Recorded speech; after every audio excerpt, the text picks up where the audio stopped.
Yo, Original OC here with you on the Original OC channel.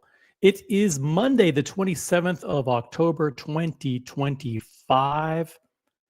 I'm rocking the crown tonight. Let's check it out.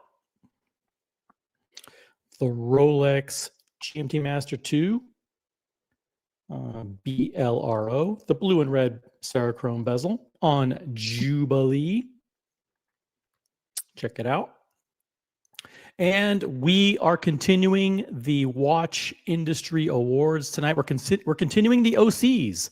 Who will win the OC tonight for Watch Release of the Year? Now, we did a special show yesterday where, in a surprise, I don't know, it seemed like a surprise upset. Maybe it wasn't a surprise upset to some, but the award for 2025 Watch Brand of the Year was given out, and I won't spoil it. I'll let you guys go back to yesterday's show to see all the drama,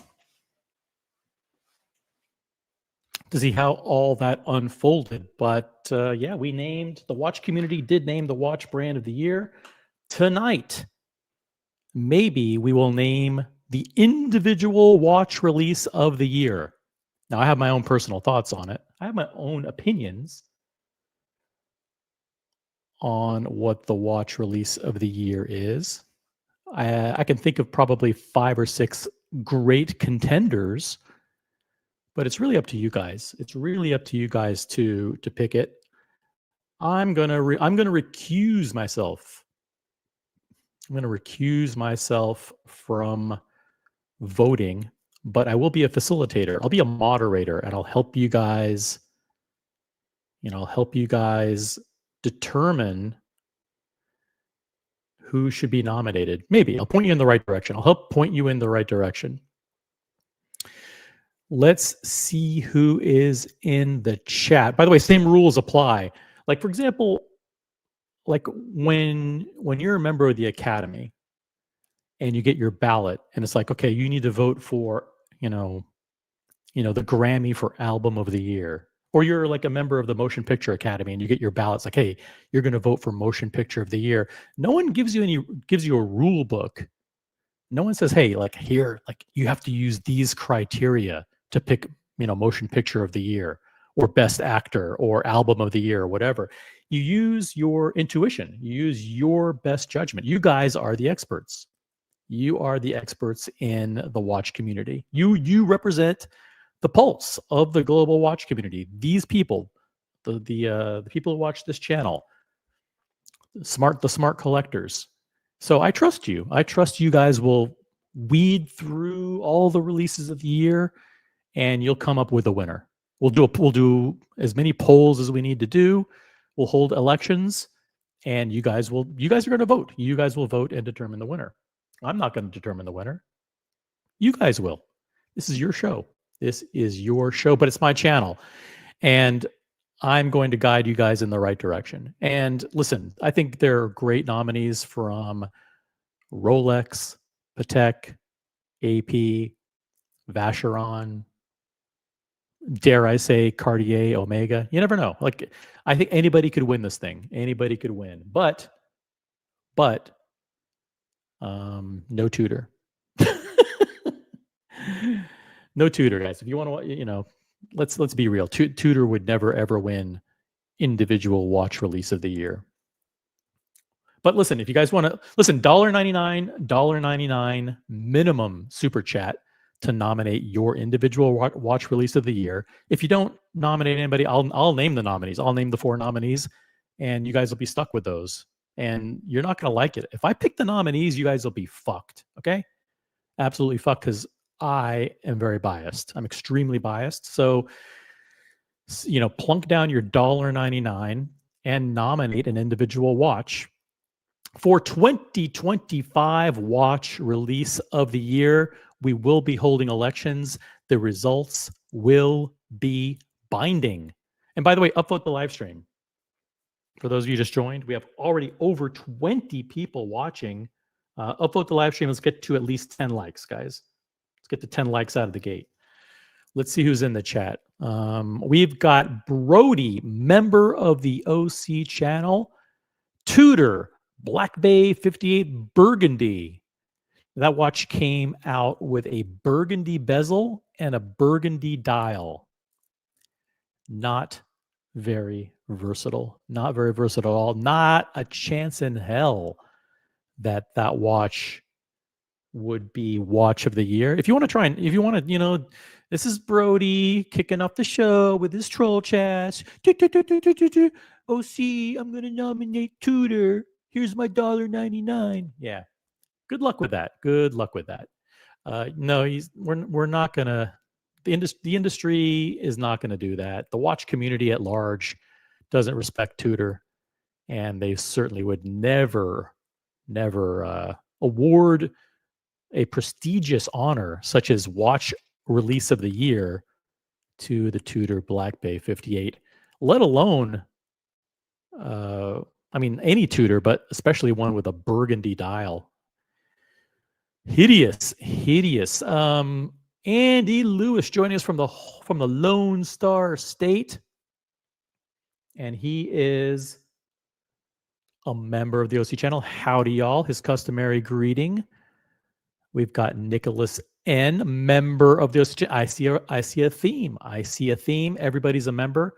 There's a link. If you are not a member, you don't have a star next to your name. This is the original OC channel, Smart Watch Talk for the Smart Collector, the fastest growing watch channel on YouTube, the #1 channel in subscriber engagement, and according to YouTube analytics, the #1 live stream in the world in memberships. And that statistic is percentage of memberships, memberships as a percentage of the total volume of subscribers. No channel anywhere in the world that does live streams has more members as a percentage of subscribers than this channel. And that's a pretty damn awesome thing. So I appreciate all the engagement, all the support in the chat, and all the memberships. Nicholas N is a member. Happy Monday, y'all. We've got another member, Ghost of Yiddish Gambino. Watch of the year, Tudor 1926 Lunatic Moon Phase. I have to say, I don't know what that is. I don't know what that is. If it's something that Tudor came out that's not a Black Bay, God help them. God help them. Okay, listen. I'll pull it up. I'll look for it. Let's see. Tudor, Lunatic, Moon Phase. What the fuck? Tudor Lunatic. Oh, this ugly thing? Oh, you got to be joking. You got to be absolutely joking. Let's open this image up. Take a look at this. You think come on. You think we're gonna vote for this? Yeah, come on. Ghost of Yiddish Gambino, come on. It's a joke. I would vote for a Movado over this. It's a piece of junk. Piece of junk. Ain't gonna happen. Ain't gonna happen on my watch, buddy. Nope. I think, by the way, this would be a great, if someone wants to drop $1.99, this would be a great nominee for watch of the year, watch release of the year. Absolutely. Now it would also be nominated for worst watch name of the year. It could be awarded the prize of worst watch name brand in history. This is absolutely the worst name. Rolex Oyster Perpetual Land Dweller. What the fuck were they thinking? What the actual fuck? Absolutely embarrassing. Nicholas N says, I would say the Rolex Land Dweller. Let's just call it the NLD. We can't call it the Land Dweller. It kills the watch's chances of winning if you call it the Land Dweller. It really does hinder its prospects. Would you buy a watch called the Land Dweller? What a disastrous name. Absolutely disastrous. But this could be, if you forget that it's called the Land Dweller, it could quite possibly be the best watch release of the year. Now, OC, what do you mean by best watch release of the year? I mean best of the year. Listen, use your own criteria, use your own judgment. It could be market impact, it could be the best movement, it could be a great bracelet. Any criteria you want. I don't care. Like, you guys are smart. You figure it out. You figure out what the best watch of the year is. But it has to be a new release. What's the best new release of the year? I can think of a bunch of great ones. If you use a member milestone chat, like a free member milestone chat, that counts as $1.99. So if you have a star next to your name, click on the currency icon in the chat, that dollar bill or whatever it is. See if you have a free member milestone chat there. Use them before you lose them, guys. It's almost the end of the month. Use them quickly. Use them quickly. Ghost of Future Gambino says dress watch of the year. Actually, we might do a very specific category coming up next week for individual dress watch of the year. So keep that in mind, Ghost of Future Gambino. We may be doing that award. So hold on to your thoughts here. Dress watch of the year, a tie between the Cartier Santos Dumont. I'm pronouncing it in French. Cartier Santos Dumont, yellow gold, wood dial, and the Rolex 1908 with the Setimo bracelet. The Setimo. Let me pull up a shot of the Rolex website so you can familiarize yourselves and you can refresh your recollection on the Rolex releases for 2025. Maybe you want to nominate one of these as individual watch release of the year. Yeah, the Setimo bracelet, although I don't think I've seen one in secondary. I don't think there haven't been that many in the wild yet. Good choices, Gambino. Look at this. We got Vimal, member of the original OC channel in chat. So far, it's all members. I think I banned everybody else. I think you may be banned. If you're not a member, you may be banned. Vimal says, best watch release is the 1908 Setimo, the Calatrava Keylor. The Calatrava Keylor. It could be, although I think the thing with watch release of the year is a lot of people say, hey, you know what, that watch is great. A lot of people say, hey, you know what, that watch is really nice. A lot of people say, you know what, I love that watch. But then when it comes time to put their money where their mouth is, they don't buy it because the competition is so fierce. The competition for the consumer's dollars. It's tough. Who needs another dress watch? If you want a dress watch, you're going to the Cross. You're going to the Calatrava Cross, baby. Listen, I'm going to be nice. You could go to the Cross, and for some people, you can go to Vacheron. Okay? Look, OC is being very, very polite tonight. Okay? For dress watches, you can go Patek, or you can go, or for some people who don't love Patek, you can go Vacheron. But if you have to choose one dress watch, you're not going to choose the 1908. But it's going to be one of many dress watches in your collection. But the Setimo bracelet is incredible.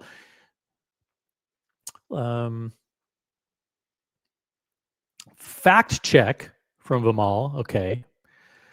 Do I even want to read this? Tudor won the JPHG Best Sports Watch prize with the Pelagos 39, marking the 9th time the brand has received a major GPHG accolade in 11 years. Is this true information? Is this fake news? Is it possible that Tudor has won that many GPHGs? I think that casts aspersions on the credibility of GPHG. I don't think I want to support an organization. By the way, the GPHG is the same organization that gave Nico Leonard the award for for best complication of the year.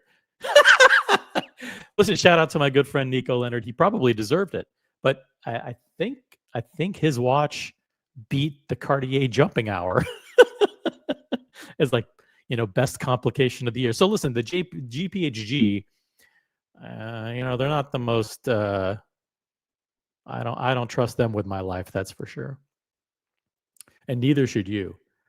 MD Chaz, member of the OC channel. Psycho SRPL. I don't think you should trust any watch that's a name is a reference number that starts with SRP.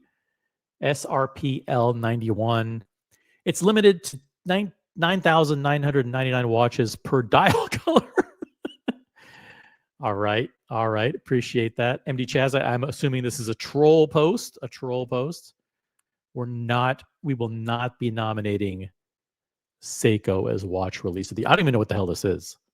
Okay, pull it up. SRPL 91. Hold on a second.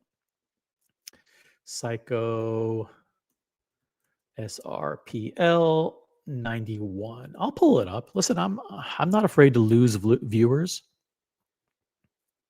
I can pull up a watch. Hold on a second. SRPL 91. Is that correct? Let me just see here. Seiko SRPL 91. Or is that an I? No, it's an L.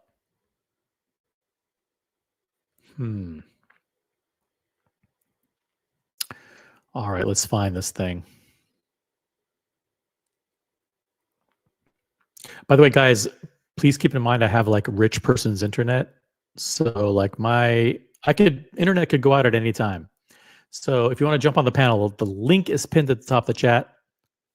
And the pin is link and the link is pin. God, the Seiko website is just taking forever. Sorry. Seiko website's taking forever.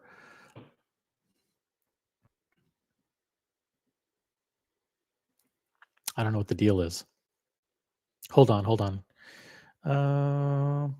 Oh, this is an ugly watch. Ugly. No, we're not. No, come on. Come on, MD Chaz. You're kidding me. What is this website going to Japan? I mean, geez, this is taking forever. Plus, they were doing work in our neighborhood on the internet today. All right, let me hold on a second here. Okay, here we go. Check this out. This is the Seiko. Ugly. Absolutely ugly. Okay. Don't say I didn't ever pull up a Seiko. Joker is in the chat. Joker, welcome to the original OC channel. He says the Louis Vuitton Tambour Convergence is the best watch release of 2025. Possibly. Shout out to a Doc and his watch who unboxed the Louis Vuitton Tambour Convergence right here on this channel. But watch of the year? Come on, Joker. Are you joking with me, Joker? We got Sammy in the chat. Hey, Joker, become a member. And we also have Sammy in the chat. In my opinion, epic fail on the Rolex name and the look. Wow, you don't like the look either, huh? It's reminiscent of the oyster quartz from the 1970s and 80s. Guys, we got over 30 people now. Over 30 people now watching. I'm going to check the upvotes. Let's get to 20. 20 likes, guys. Let's get to 20 likes. Hey, look, we have our first nomination here. First nomination from Brody. $5 super chat. The Land Dweller is fugly. If you like it, you have no taste. So we have our first nomination, guys. The Rolex Oyster Perpetual Land Dweller. Thank you for the super chat. The first nominee is the Land Dweller. Okay, so we have room for, I think we have room for 8 slots. what we'll do is we can do 8. We can do either 4 or 8, up to you. And we can do 2 rounds of elections, and then we can do a runoff, and we'll finally determine the best watch of the year. Which watch will be the watch release of the year? You, the watch community, will determine it. So thank you, Brody. Brody, we got our first nominee, the Rolex Land Dweller. Even though it's fugly, Fugly, and he ridicules the people who like it. You have no taste. If you like it, you have no taste. Double Crown, member of the OC channel, upvote number 13. Thank you. Nicholas N., the Land Dweller is a shit name, but it feels great on. Yep. Well, did I try this thing on? I can't remember if I tried it on or not. Does it feel comfy and sleek on the wrist? I can't get past the 6 and the 9. I like the ones with the diamonds. I like the but still the honeycomb dial. It's a lot. It's a lot to take in, guys. It's a lot. Buckley is in the chat. Buckley was on fire yesterday. If you didn't see yesterday's show, go back and check it out. The World According to Buckley. Buckley is always awesome. Shout out to Buckley. ZD, Diego, Tickers was on the show yesterday. We had an amazing show. Go back and check out yesterday's live stream, guys. Watch News Sunday, your home for all the best Sunday watch talk. Every Sunday at 10 a.m. Buckley says, has anyone mentioned the Royal Oak RD5? You know what? Nobody has. Nobody has. And there's a reason. There's a reason why no one's mentioned AP. Listen, they had some incredible releases. They introduced a brand new perpetual calendar that's operated fully from the crown. They introduced this watch here on the screen, the RD5. They introduced lady perpetual calendars and 38 millimeters. They did a lot of stuff. They did some cool stuff. But do they get credit? Do they get credit for it? Now, nobody's nominated them, Buckley. But thank you for bringing it up. Father Artifact's in the chat. What's up, Father Artifact? The cross has to be in the running. Well, which watch is watch release of the year from Patek? I mean, check it out. You got the 6159, which is the awesome retrograde sapphire perpetual calendar. You've got the awesome blue asphalt, the 5328, the 8-day. You've got the new opaline pilot watch, the 5524. You've got the 40 millimeter size of the Cubitus in white gold or rose gold. And you've got the brand new successor to the 5196. It's the 6196 with the rose opaline dial in platinum. And shout out to Father Artifact, who very graciously unboxed the 6196 right here on this channel just a couple days ago. And by the way, something that was introduced very, very quietly, but it is a new release, is the new Zebra Gondola. Check it out.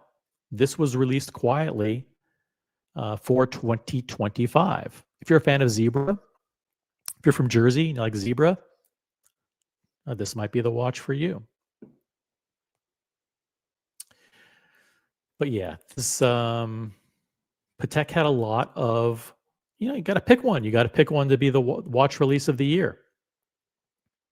Nicholas N says the cross and Vacheron on the secondary for a dress piece. Well, we're going to keep secondary prices out of this. The question is, what is the watch release of the year? What's the new release of the year? So far, we've got Land Dweller as a nominee. Thank you, Brody.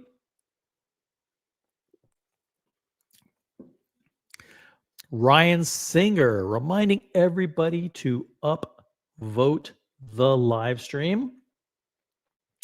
Let's see, how many upvotes do we have here? We need 25, guys. We need 25 likes. Let's get to 25 likes. If you just joined the live stream, upvote the live stream.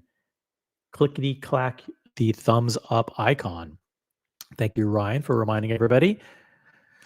Julius Caesar's a member. He's here. GPHG is essentially the JD Power Awards.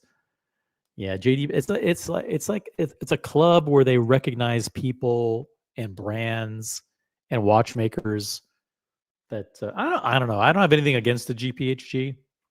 I am not. For the record, I'm not a member. They haven't invited me to participate in the voting, and I'm not bitter about it. I wouldn't expect them to invite me. Hey, Ryan Hofrays in the chat. Respect for voicing your opinions. Thank you.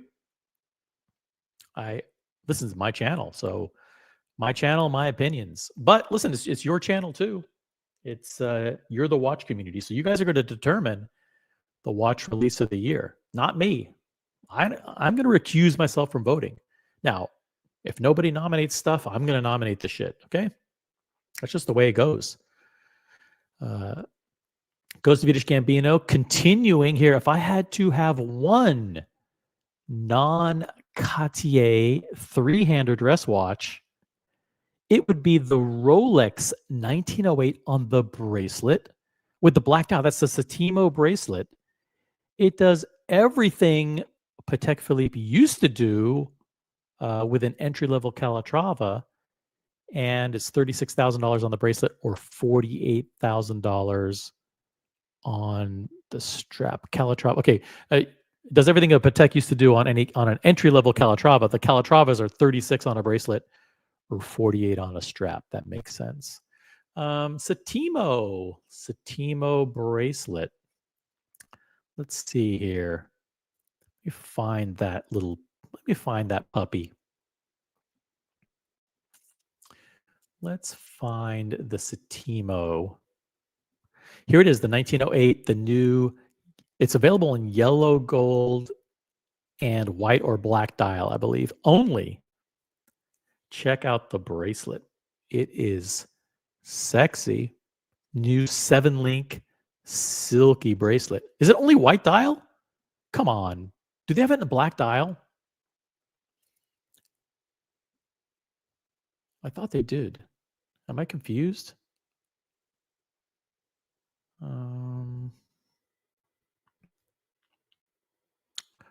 Slow. Slow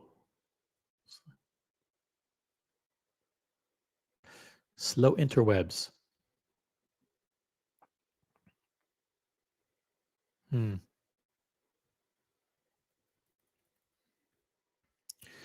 Ghost of Future Gambino, let me know. Did they do it in...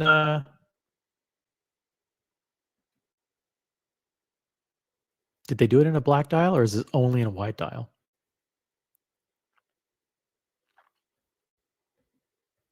Let's see. You got Mikey in the chat. Hey, Mikey, 10-pound super chat. That's pretty awesome. Thank you, Mikey. Evening OC and crew. The crew is the chat. The chat is what makes this show awesome. Without the chat, it's nothing. Nobody wants to hear me ramble on and on. Evening OC and the chat. My favorite release was the JLC. That's Jaeger-LeCoultre. Jaeger-LeCoultre gold monoface. The bracelet looks very sleek, but would I buy one? No. Rolex is still the king. Let's see. JLC gold mono face. So that was a new release for 2025. Let's check it out. Let's check. Oh, that's the monoface small seconds. Yeah, that's a beautiful watch. Absolutely beautiful. Yeah, it is gorgeous. Hold on a second.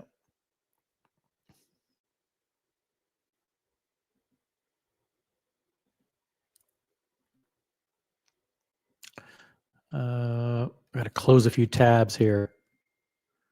Close a few tabs.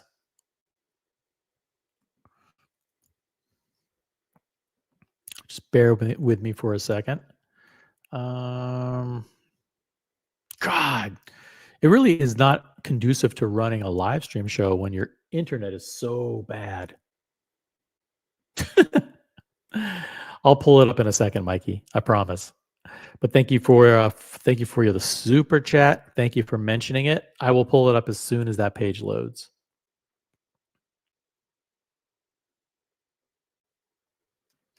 Let's see.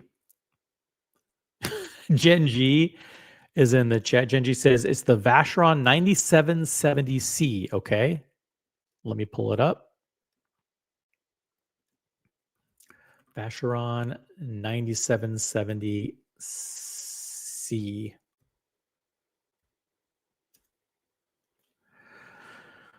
Okay, let me see if I can find that one. No, not this one. Really? I guess it's not all that bad. Let me pull it up here. Let's see. Let me find a good website for that.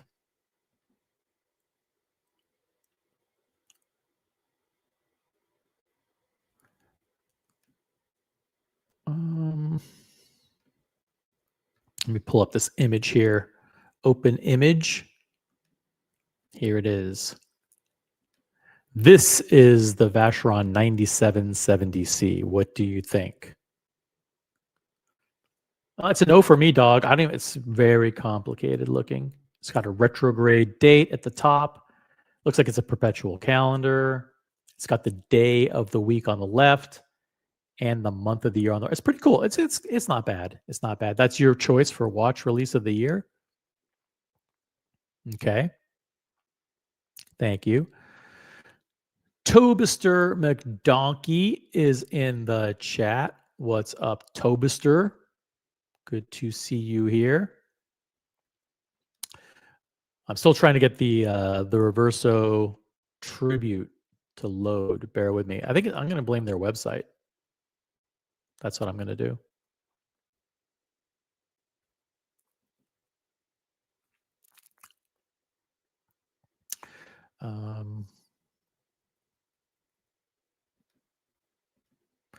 Let's see here. Tobister says the Rolex Land Dweller is possibly the best watch Rolex has ever made. Certainly the best watch in the current catalog. A triumph. Tobister, when you say it's a triumph, when you say it's the best watch in the current catalog, explain. Do you think do you like the new design? Do you like the integrated bracelet approach? Do you like the new movement with the ceramic pinion and the Dynapulse escapement or whatever it's called? All that. It's a revolutionary escapement, right? Revolutionary new movement. So let me know if what actual criteria you think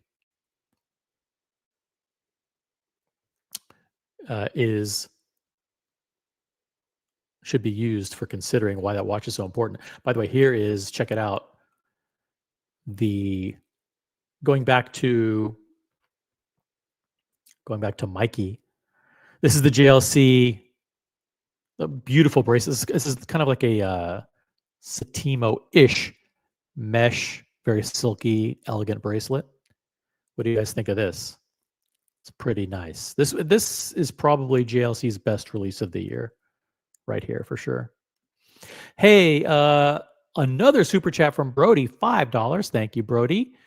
The Land Dweller looks like a Christian Ward with a fluted bezel. And now that I said that, you all can't unsee it. Okay, let's go back to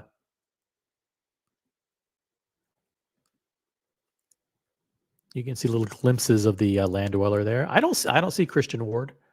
I'm sorry, Brody, I don't see it. I don't see the Christian Ward.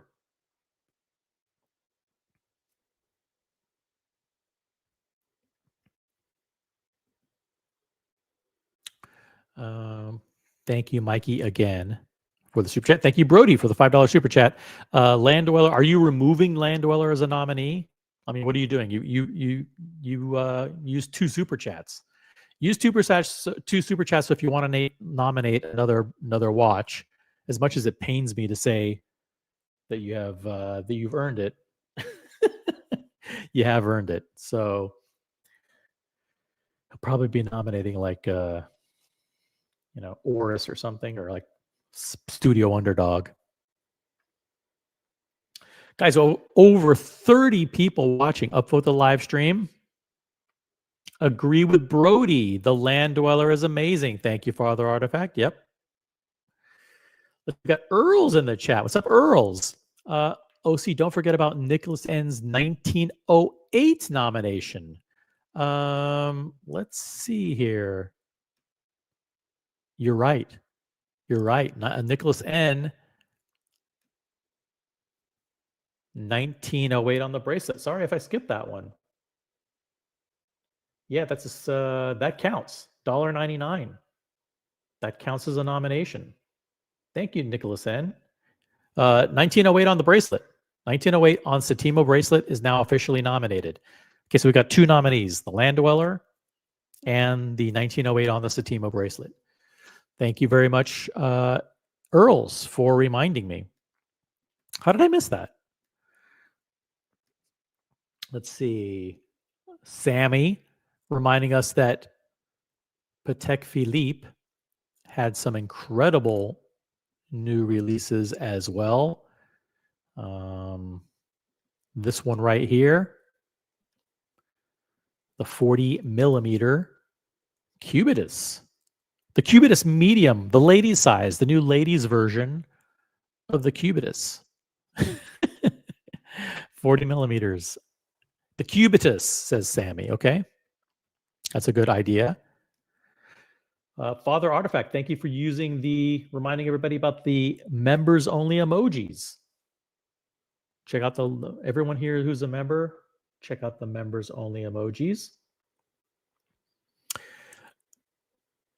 Tobister McDonkey says all the Land Dweller haters, all the Land Dweller haters have never touched one in person. They don't have an AD relationship or an SA that would even let them handle it. It's the same people that say that Omega is as good as Rolex. Listen, there are a bunch of people out there, who they're not able to buy Rolex at retail. They're not able to be allocated Patek at retail. And those people are disgruntled. This channel is not for those kind of people. Okay. This channel is for people who are successful. They're the smart collectors. They're the smart enthusiasts. They're the people who know how to strategize and have the intelligence, the discipline, the wherewithal, and the wealth and means and opportunity to obtain hard-to-get watches. This channel is to celebrate that.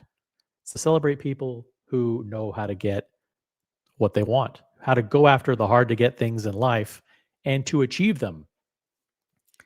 So there are too many people in this community, who try to glom onto our community, who don't know anything about watches. They just don't. Would you trust somebody to give you advice on watches if they don't like Rolex? Why would you trust somebody to give you advice on your watch collection if they have 4 Omegas and 3 Tudors?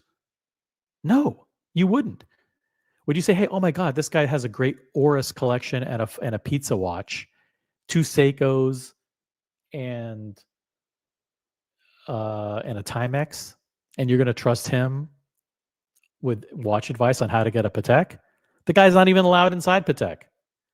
Listen, so if you want to listen, the people who jump on this panel, the Diegos, Buckleys, Brodies, these are people who have Patek, they have AP,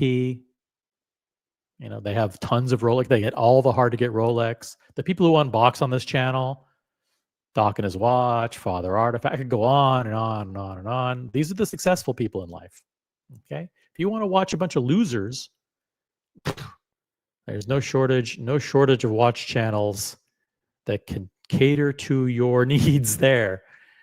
But this is a channel for winners. Yeah, and to Tobister's point, if you don't like Rolex and you don't like the land, maybe you haven't handled the Land Dweller. Now, there's legitimate reasons for not loving the Land Dweller, but much of the criticism comes from people who aren't fans of Rolex because they're bitter and jealous of the people who have Rolex and who can get Rolex. Fair enough. I know you guys agree. I know you agree with that. Mikey, looking forward to Earl's nominate. Earl's, come on. Where's your $1.99 super chat? Mikey nominated.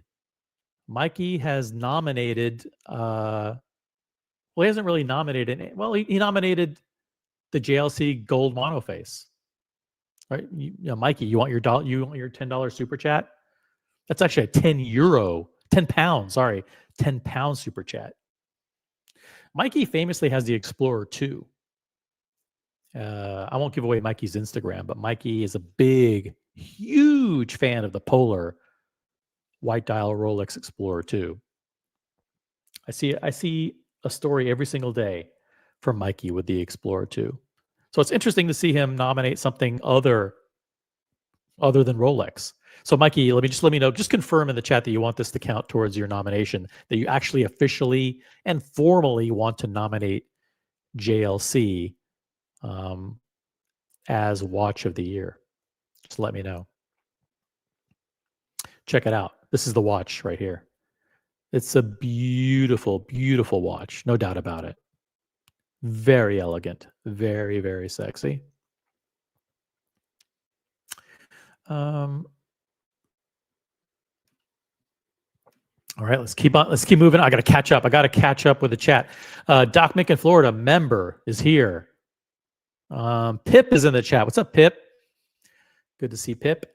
Hope you and Mrs. Pip are well. It does come in black dial, referring to the 1908. Okay, thank you. I'm a little bit behind on the chat. Hold on, I'll catch up. Let's see here. Thank you, Nicholas N.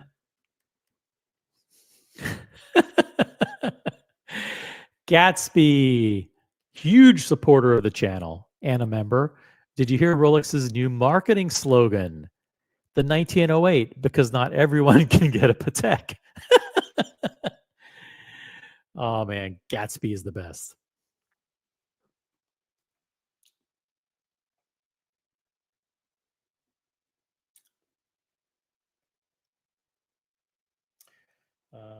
Okay. Let's see here. Tiger Tail. Railmaster is there? No, we're not going to do that. Don't even know what that is. I didn't have to respond. See, Ghost of Yiddish Gambino jumped in. I won't even repeat that. I won't even repeat it. We've got Nicholas N. The Ladies Royal Oak. Nominating the Ladies Royal Oak. I think I need to get a pen so I can remember these nominees. Hold on a second here. Okay, let's get a pen here. We've got current nominees include the Land Dweller, the 1908 Setimo. We've got the JLC, whatever that's called, Monoface. And now we've got the Ladies Royal Oak. Thank you, Nicholas. Wow. Oh, we got some more Flamingo Blue highlighted comments here. Brody, $2. I tried on the Land Smeller white trash. Ooh, the Land Dweller is white. The Land Smeller, according to Brody, white trash. Ooh, it's rough. It's getting brutal in the chat. Brutal. Nicholas N., another nominee, the Longines Spirit Zulu Time. They did update. Now, this isn't a watch that I would typically cover on my channel, but I did see that they introduced a new version, an updated version of the Longines Spirit Zulu Time. I think I can't remember if they made it smaller or if they simplified the dial. Oh, they took the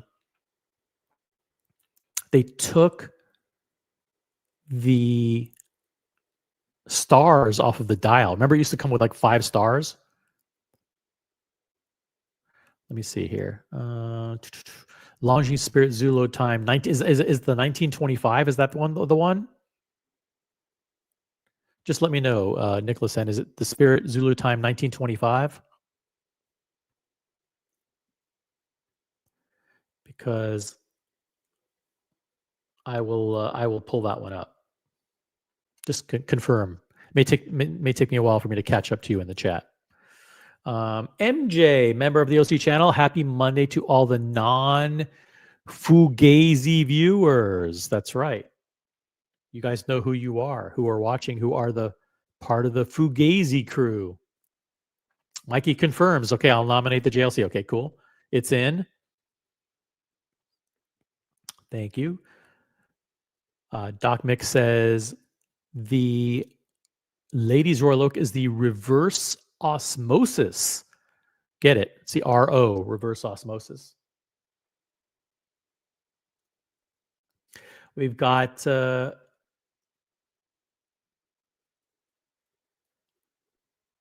let's see here. Gatsby with a $5 super chat. Yeah, StreamYard integration, by the way, does need work. When you delete stuff from the chat, it doesn't delete in StreamYard. Yeah, that is a flaw. They should improve their integration there. Gatsby, $5 Canadian super chat. As much as it pains me, I have to put forward the Audemars Piguet 26674 STQP. Now that's the one of the new perpetual calendars in steel. It's innovative, beautiful, and I even made peace with the stupid 7/8. Okay, hold on a second. 26674 ST Royal AP. Let's pull it up. This is the stainless steel Royal Oak Perpetual Calendar, brand new for 2025, featuring the new movement. Here it is. Okay, let me write this down. AP Perpetual Calendar. That's QP in steel. All right, thank you, Gatsby. That's in. We've logged that one. God, we got a lot. We're starting to get unwieldy. It's starting to get out of control with these nominations here. Brody watch release of the year is the Richard Mille 3001 Le Mans Classic. RM 3001 Le Mans Classic. Okay, hold on a second. Let me pull it up so everybody can see what it looks like. RM 30-01. Oh, yeah. This is a killer piece. Absolutely killer. This was introduced a few months ago. Let's see if I can pull up a image for you guys to check out. Boom. There it is. RM Richard Mille 3001 Le Mans Classic. Thank you, Brody. Andy Lewis says, don't forget about the Oyster Perpetuals, OC. The Rolex Oyster Perpetual 41 in lavender, OP 41 lavender. I mean, you could in theory say like all of the new Oyster Perpetual dials count kind of as a new release, right? All of the Oyster Perpetuals count as a new release. Nicholas N confirms yes. So, okay, So the Longines, let me pull that up here. Here is the Longines Spirit Zulu Time 1925, courtesy of Hodinkee. There it is. Thank you, Nicholas N.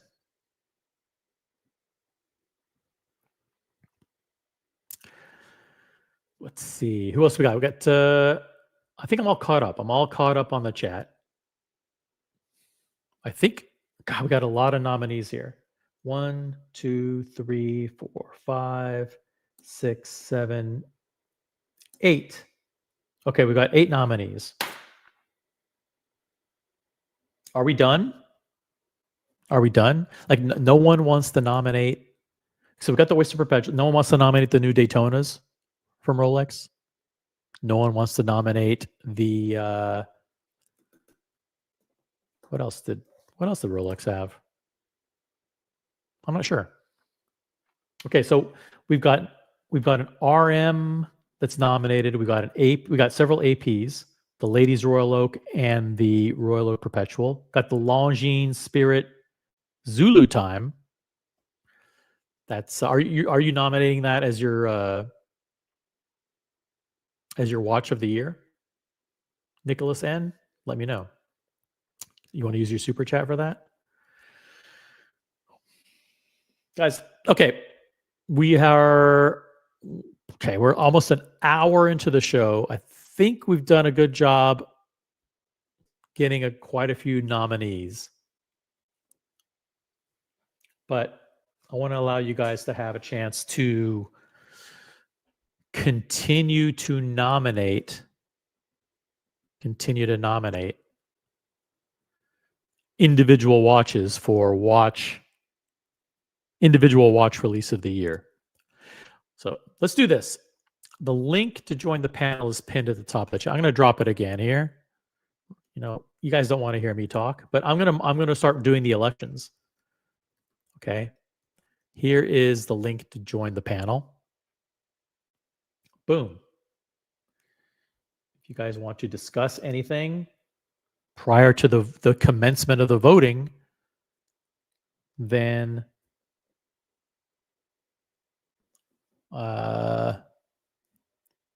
we will do that. Hey, by the way, Dr. LM, nice to see you in the chat. Dr. LM is a super cool guy. Thank you, Dr. LM, for your strong support. Thank you for always supporting the channel. But become a member. This is where, we browbeat people into becoming members here. Other channels have a problem with it, but the fact that we have the highest percentage of subscribers as members means that the browbeating works. It also means that we have very, very loyal viewers. Let's see. Ghost of Yiddish Gambino, $5 super chat. AP going full Gen Alpha. What does that mean? Gen Alpha. I don't even know what Gen Alpha is. What's the definition of Gen Alpha? With the new perpetual calendars, instead dock the stupid 7/8, it's going to be 6/7. I'll show myself out. You're speaking like language I don't quite understand. Jump on the panel and explain. I don't know who Gen Alpha is. I don't know what years Gen Alpha is. I know that there's the 7/8 on the date. What's the thing with the 6/7? Is there something going on with the 6/7 out there? Look at all these nominations flying in. Nicholas N, he wants to nominate the Daytona. The Daytona in white gold with the blue dial. Boom. Flamingo blue highlighted nomination recorded. Thank you, Nicholas N.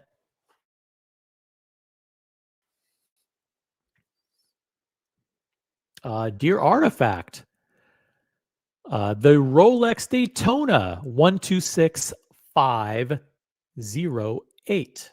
1, 2, 6, 508.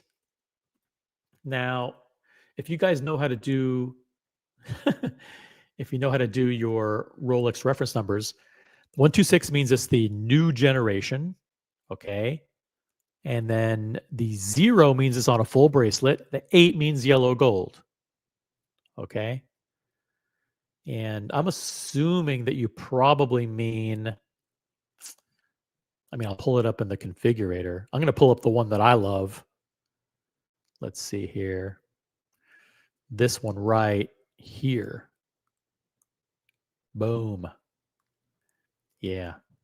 The yellow gold Daytona with the green dial. Reach for the crown. Dear Artifact, $7 Canadian, which is like, that's like $18.50 US. That's a super awesome super chat. But I'm gonna guess that Dear Artifact. Listen, Dear Artifact and I, we're in simpatico. If you know what that means, That means like we're in alignment. Our brain waves match. Like this watch, I bet he means this specific watch. I think is this specific one is the one that should be watch of the year. So let's see, Daytona, yellow gold, green dial. We got a lot of Rolexes here. A lot of Rolex dominant. This is going to take forever to get through the election, man. You guys are killing me. I can't stay on this late. There's football to watch. There's ice cream to eat. I'm also going to be doing later tonight at 11 p.m. Eastern.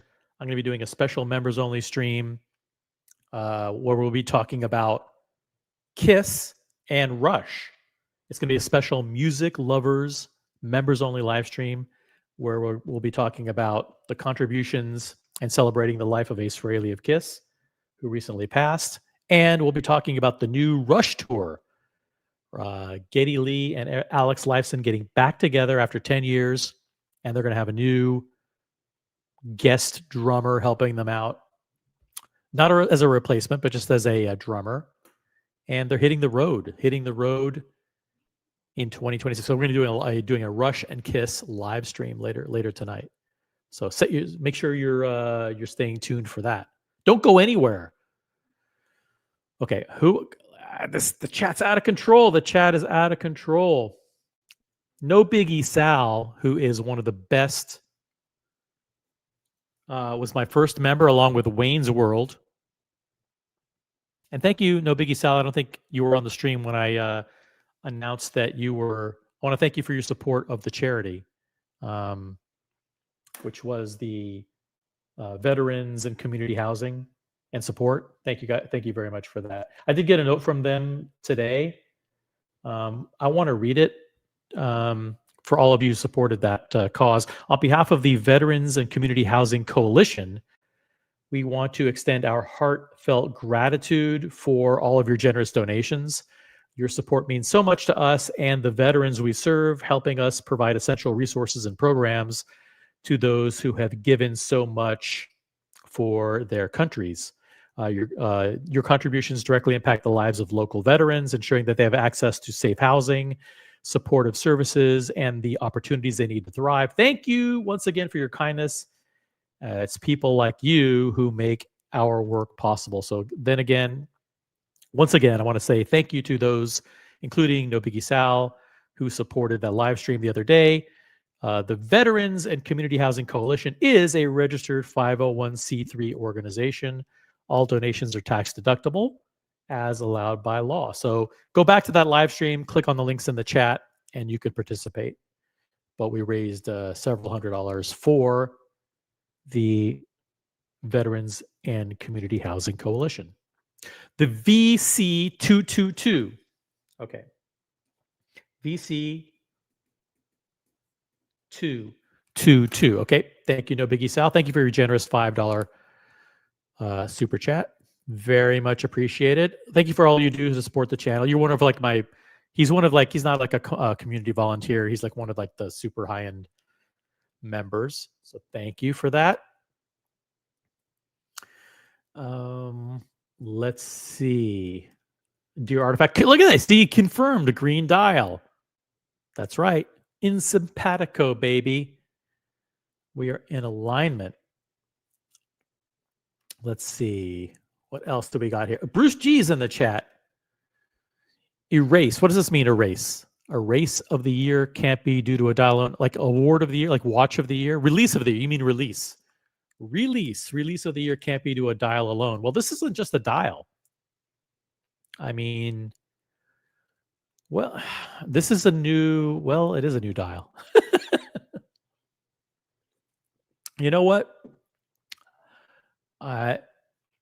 People super chatted, so the super chats rule, and they say that this watch is nominated for Watch of the Year. So that's what it is. I'm sorry. If you can nominate your own watch that has a new dial color as Watch Release of the Year. All right, cool.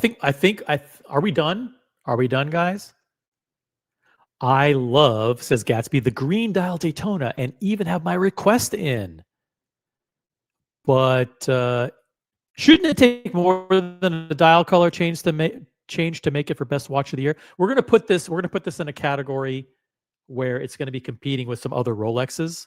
So, you know, we're going to structure the election so it has a shot. Has a fair shot, but it's going to compete with other Rolexes. Okay. MJ, hoot hoot to the American veterans. Well done, OC, for using your platform for altruistic effort. We try. We not every single stream we do for charity, but some of them we do.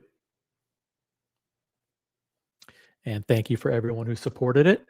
It was nice to get that note today from the Veterans and Community Housing Coalition. What we do makes a difference, guys. What we do makes a difference. This is not only a great place to talk watches and build friendships and connections, but it's also a great place to give back. So we like to use our channel to be greater than our individual selves. Portfolio RX is in the chat. I know Portfolio.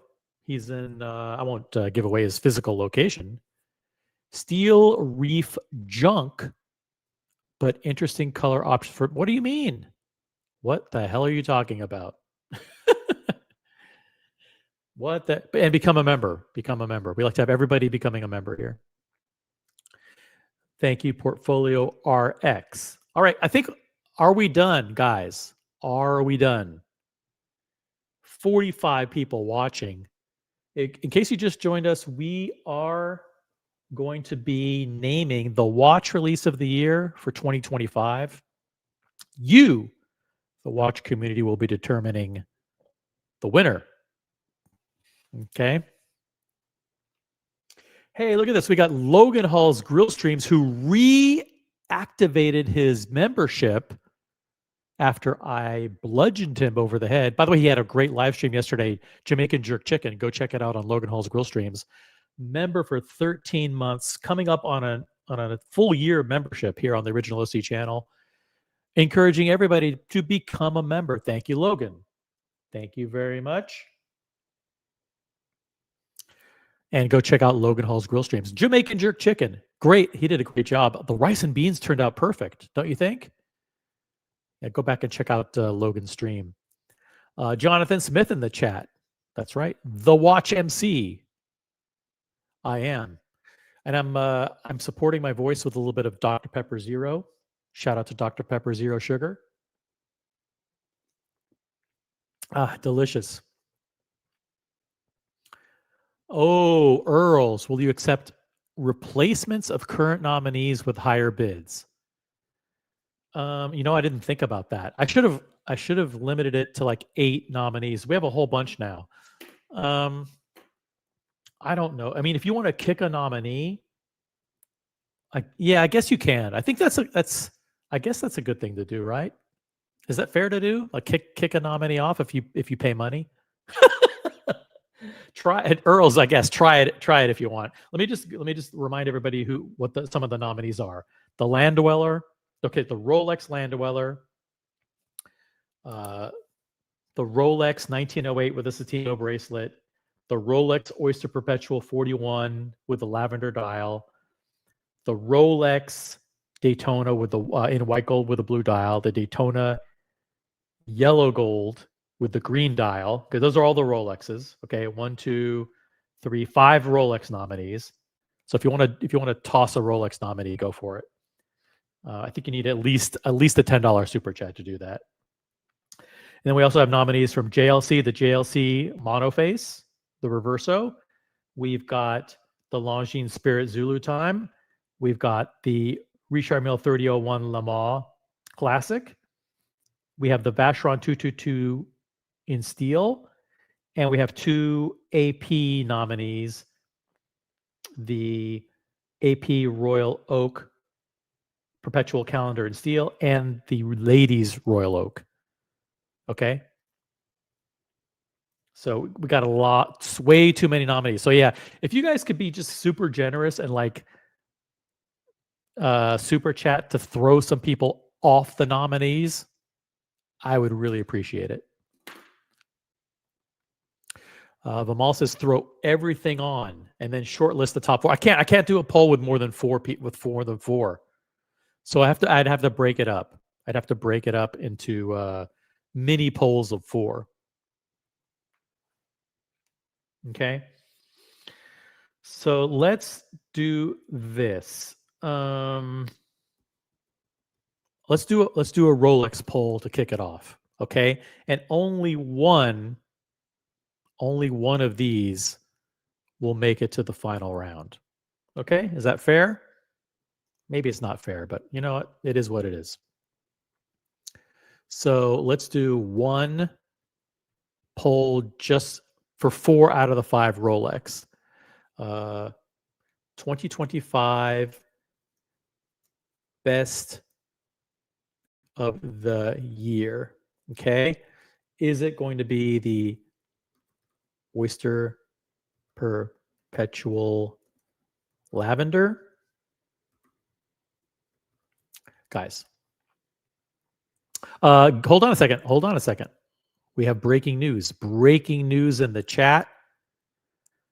Gatsby says, and this is going to count, anything $10 or more, you can dump a nominee.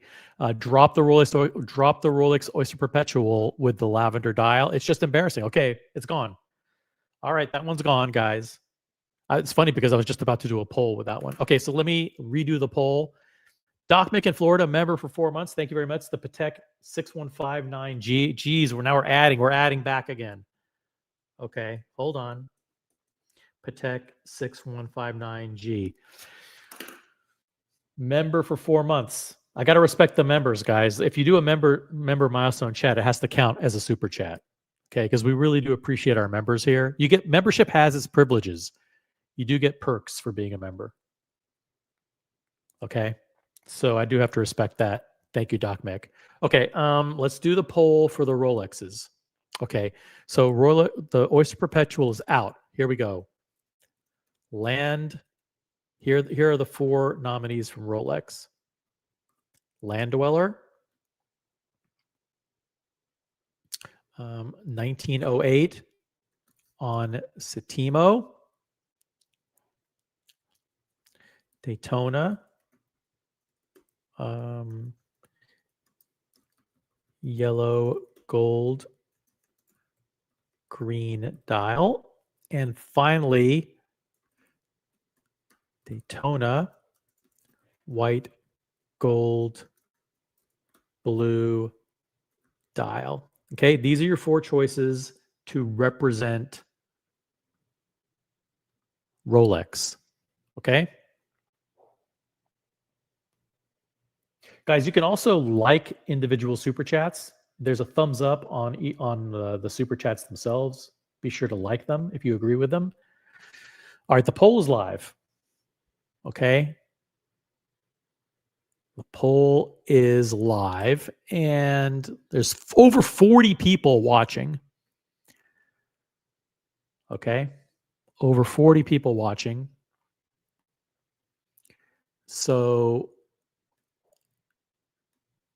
let's see how the voting goes. Let's see how the voting goes. Here are your choices, guys. Which Rolex do you think is the Rolex release of the year? The Land Dweller? I mean, it would certainly win worst name of the year, for sure, right? Worst name of the year. Land Dweller, the 1908 on Satimo bracelet, the Daytona yellow gold with the green dial, or the Daytona white gold with a blue dial. Those are your choices.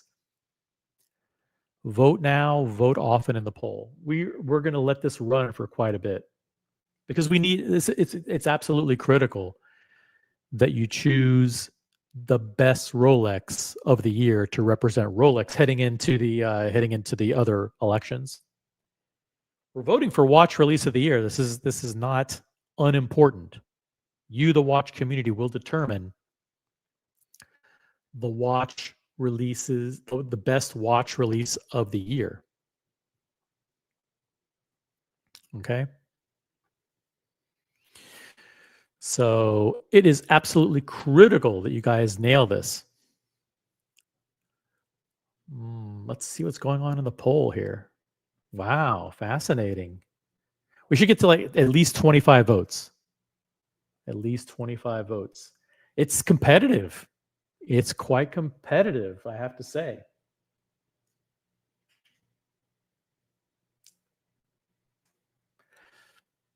It is going to be competitive.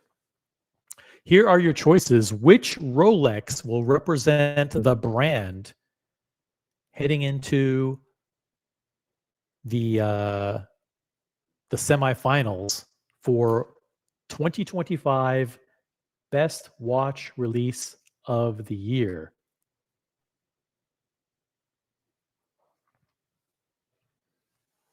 We're at 20. God, the votes are coming in pretty fast and furious. I think we have room for maybe 4 or 5 more votes. So if you're watching right now and you haven't voted in the poll, this is your chance to have your vote heard. While the poll is running, let's say thank you to Gatsby again. $10 Canadian super chat. Wow. That's like $23 US. This is to pre-drop. This is a preactive what do they call it? Like a when they do a presumptive strike. This is a proactive strike. This is a pre-drop to the god-awful baby vomit beige climber. The Rolex Oyster Perpetual beige is a disaster before anyone thinks of it. Okay, it's gone. It's gone, Gatsby. No one will be able to, unless they do a super chat bigger than $10 Canadian, which I don't even know what that is. I think it's like $23 US. The beige climber is out. The beige climber is out. No one can nominate the OP beige climber. Okay. Preeminent. No, I want to say like presumptive strike. What's it called? Like when you do a first strike before the enemy can attack?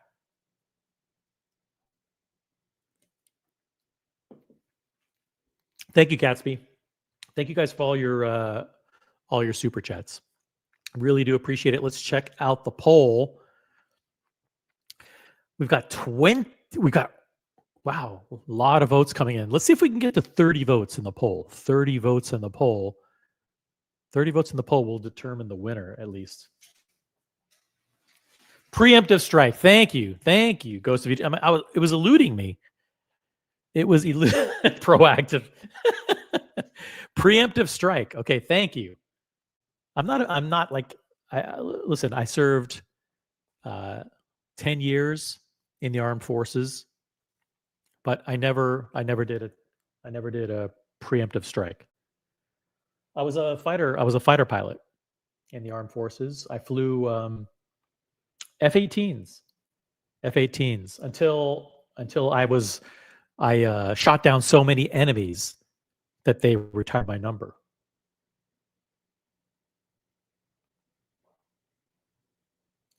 So then I retired from the Air Force.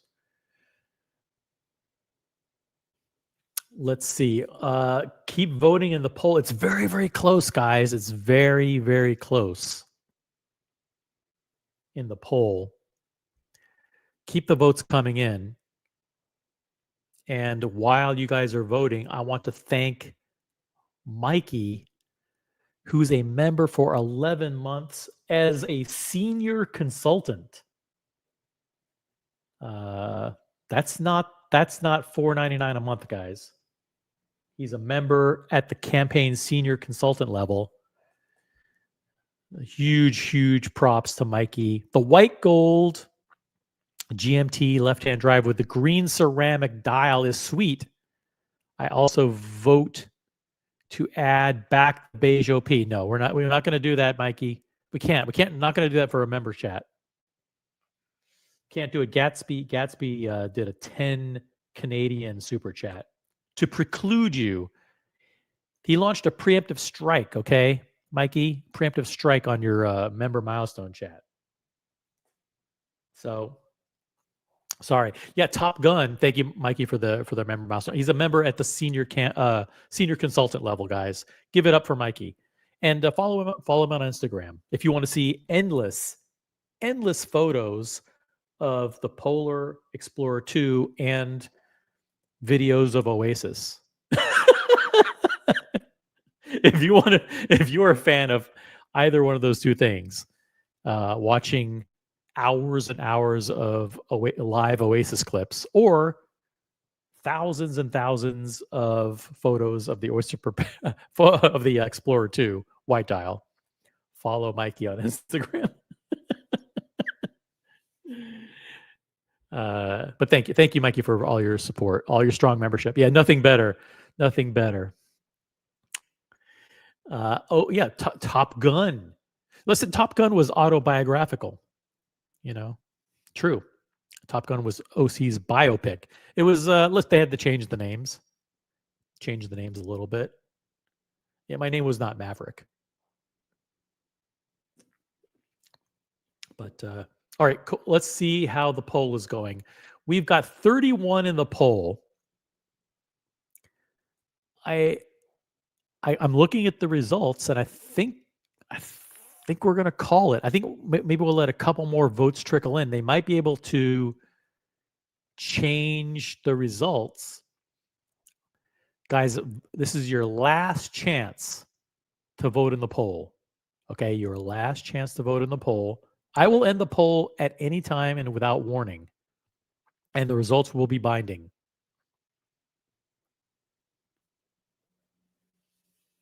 Okay. There's room for 3 more votes. The other polls we're not going to let go on this long, but this is Rolex.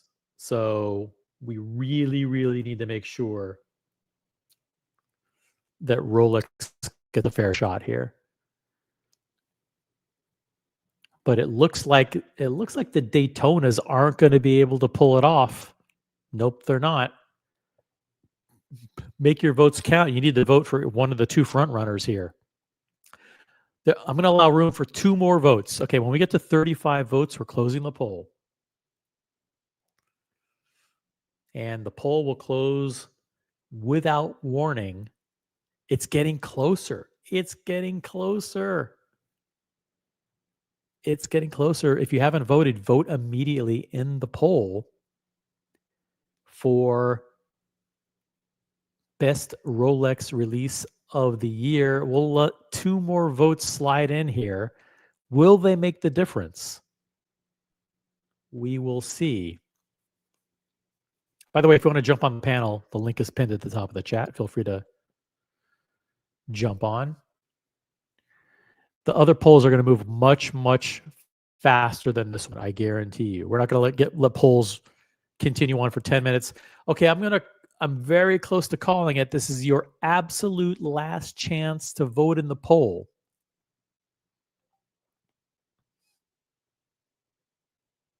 And while we wait for the final votes to trickle in, let's acknowledge Vimal with his flamingo blue highlighted comment. Thank you, Vimal. He's from Canada as well. Daytona is facelift of the year. Actually, that's a good one. We can do a category later next week or in a couple of weeks. It can be like like to your point, facelift of the year. Like in other words, like update of the year, like watch update of the year, like not a totally new model, like not best of the year, but like updated best update of the year. Very cool idea, Bimal. We will definitely do that. All right, one more vote. There's room for one more vote in the poll. And then we're going to close. I'm going to close it in 5 seconds. Let's do it. Boom. The poll is over. That's it. The best Rolex of the year. The winner with 34% of the vote is the 1908 on Satimo bracelet. Land Dweller was very close, 32%, but it didn't win. Do you want, I mean, I could let both these two go on to the next round, but the Daytonas definitely did not make it. Okay, the Daytonas 20% and 14% did not make it. Okay. Now, we've got, let's do the next category here. Let's do the next round. Okay. Let's do the next round. The next poll. Okay. Hold on. I'm going to type this in here. Best release of 2025. Okay. Your first choice is going to be Vacheron 222 in steel. The next one is going to be the Richard Mille 3001 Le Mans Classic. And then I'm going to throw in a couple of APs here. The AP Ladies Royal Oak Collection. I'll just put it all kind of together here. And then specifically the AP New Royal Oak Perpetual in steel. Okay, boom. Poll is live. Poll is live. Poll is live. Which one of these will make it through to the next round? Which one of these will make it through to the next round? Maybe we'll let one or two of them in to the next round. Okay, but the winners of the first round were the 1908 on Satimo and kind of the Land Dweller in second place. Okay, let's see who gets the votes here. We need at least 25 votes, guys. If you're watching right now, this is the original OC channel, Smart Watch Talk for the player. The watch community is determining the best watch release of 2025. We are narrowing down the nominees.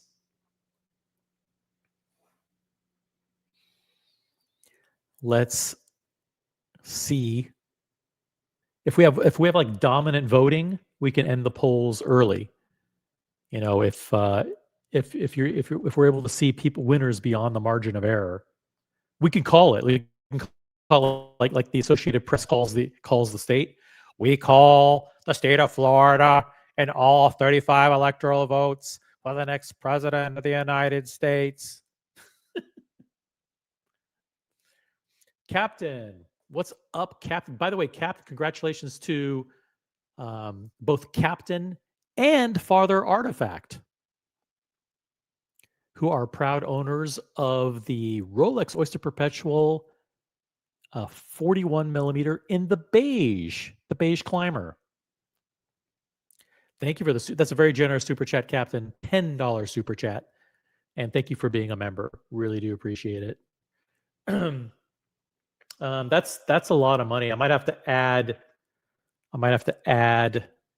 the beige climber back in. Thank you very much, Captain. Let's see. This poll here is pretty lopsided. It's pretty lopsided. Nobody supports the Ladies Royal Oaks. Why is that a surprise? By the way, if you look at the people who watch this channel, it's 100% male. I'm sorry. I mean, are there a few women who watch? Yeah, but statistically, it's 0%.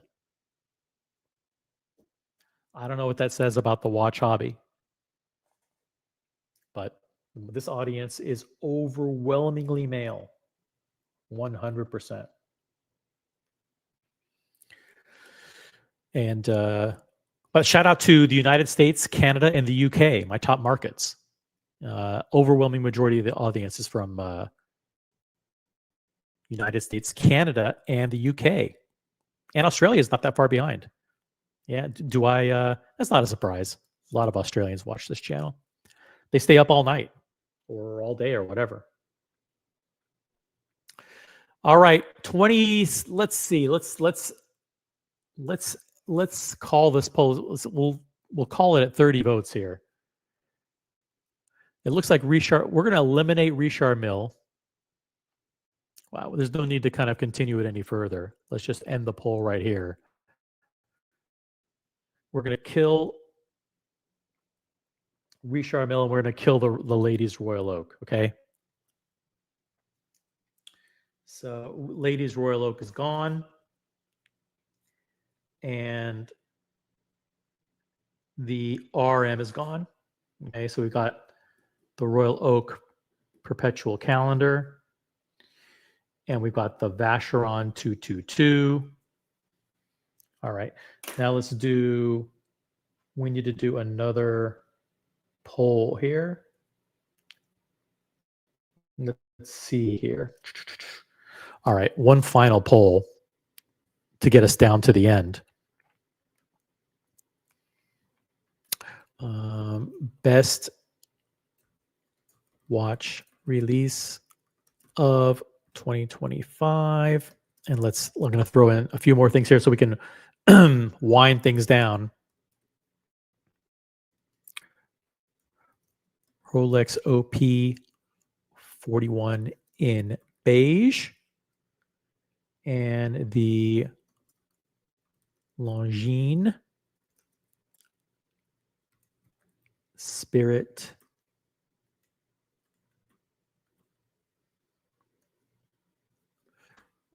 Zulu Time. Forgive me here. Just give me a second. Very lot of stuff going on here.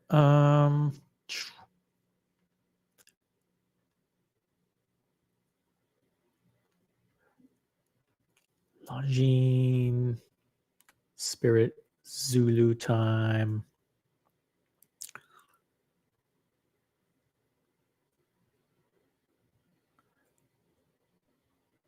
Just give me a second here. 1925 is the official name of it. Okay, Zulu Time 1925. And then we're going to add in here the JLC Reverso. And let's see, what's the official name of this puppy? Official name is the Reverso Tribute Monophase Small Seconds. Reverso Tribute Monophase.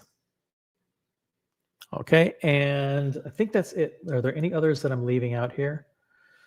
JLC Monophase, Steel. Oh, and the Patek, finally.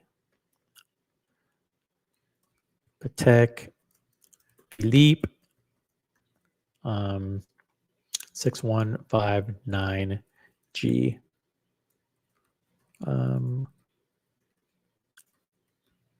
Sapphire Perpetual.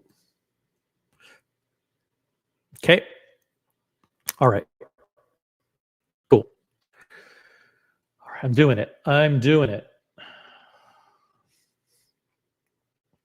Oh shit, sorry, Gatsby. Gatsby, big fat orange super chat, $20 Canadian. That's like $43 US. What the fuck? The baby vomit beige goes. Listen, we'll vote in the poll. Vote in the poll, and we'll see if the OP gets eliminated here. The poll is live. Best watch release of the year. We're got a few more nominees here. It snuck into the poll. The OP41 beige, the Longines Spirit Zulu Time 1925, the GG Le Culte Reverso Tribute Monophase Small Seconds,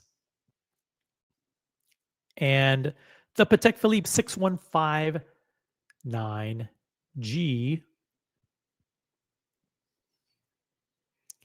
which is a, just to refresh your recollection, Grande Complication, Grand Complication in white gold retrograde perpetual calendar.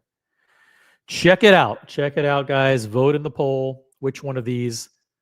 Maybe we have one or two nominees make it into them. Right now, we got some Rolex nominees, the 1908 and the Land Dweller. We have the Royal Oak Perpetual Calendar and the Vacheron 222. Those are the four. And maybe we pick a couple more here. To narrow it down, we're narrowing it down, guys. Vote in the poll. Which one of these deserves to make it to the semifinal round? In case you just joined us, this is the original OC channel, Smartwatch Talk for the Smart Collector. We're going through the OCs. It's the 2025 OCs, the OC award season. We just recently named the watch brand of the year. Now you, the watch community, are going to name the 2025 OC for watch release of the year for 2025. Let's see. It looks like the JLC is pretty dominant here. Pretty dominant.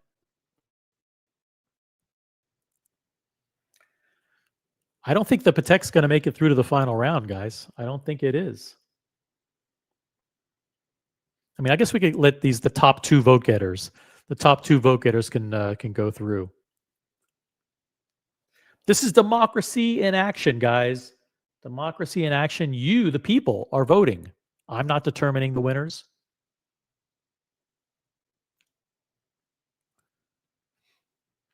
Vamal throwing a little price trivia in the chat. Love it. Patek is expensive. Crazy expensive. Absolutely crazy.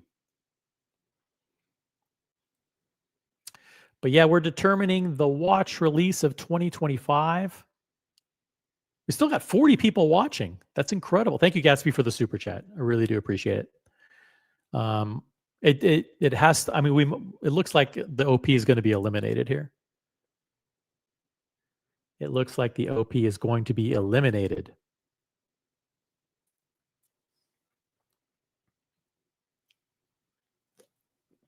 People in the chat, did I forget anybody who nominated someone? I mean, there was a ton of super chats. Let me just make sure. I'm doing my best here. I'm running the show by myself. Just want to make sure that I didn't, if someone like paid good money, that they had a chance to have their watch represented. I think I did that. So we're good. I think we're good. Let's I think this poll, I think we're going to call it. Let's get to 25 votes, a couple more votes. If you haven't voted in the poll, let's do it. We'll let two more votes sneak in here so we can hit 25 votes for the poll to reach statistical significance. We'll reach statistical significance. But it looks like we'll be saying goodbye to Longines, and we'll be saying goodbye to the Rolex Oyster Perpetual 41. One more vote. Room for one more vote. Who will cast the final vote? here in this poll.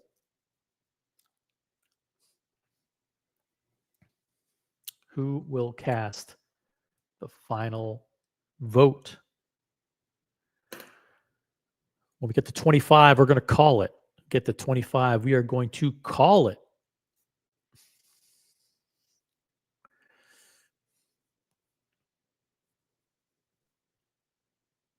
But yeah, the beige is a beautiful watch. The beige OP41. Again, congratulations to Father Artifact and to Captain. Father Artifact unboxed one just the other day on this channel. The election's over, guys. The election is over. And the winner, pretty handily, is the JLC Reverso Tribute Mono Face. Coming in second place, the Patek Philippe 6159G. So it looks like the 6159G is going to represent Patek in the finals. Okay, Patek, that's going to represent Patek in the finals. Okay, so let me just recap the 6 finalists.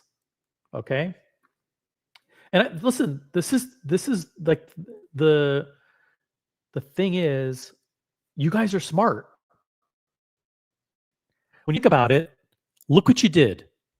Look what you did. The six watches that made it to the end are the Rolex 1908 on Satimo bracelet, the Rolex Landdweller, the AP Royal Oak Perpetual Calendar, the new Royal Oak Perpetual Calendar, the Vacheron 222 in steel, new release, the Patek 6159. I mean, probably the most killer grand complication release of 2025 from Patek, and the JLC Reverso Tribute. Those are the 6 watches you picked, and it's hard to argue that those aren't the 6 best watches of the year. You did it. You did it. See, there's the democracy works. The community is inherently smart. If you just leave it up to you guys, we get the right answers. That's the incredible thing about this show and this channel and you guys in the chat is you're smarter. You guys will always determine the right answer because this is smart watch talk for the smart collector. Now we have those 6 finalists. How do we break this up here? How do we break it up? This is going to be tough. But we've got 6 final nominees. Okay? 2 Rolex, 1 AP Royal Oak, 1 Vacheron, 1 Patek, and 1 JLC. Okay. So let's do one more poll, and the top 2 vote getters here will move on to the finale. Best of 2025. Okay. The Vacheron 222 in steel. The top 2 vote getters, maybe the top 3. Well, maybe the top 2. Let's see. The AP Royal Oak Perpetual in steel. The JLC Reverso Tribute. And the Patek Philippe 6159G.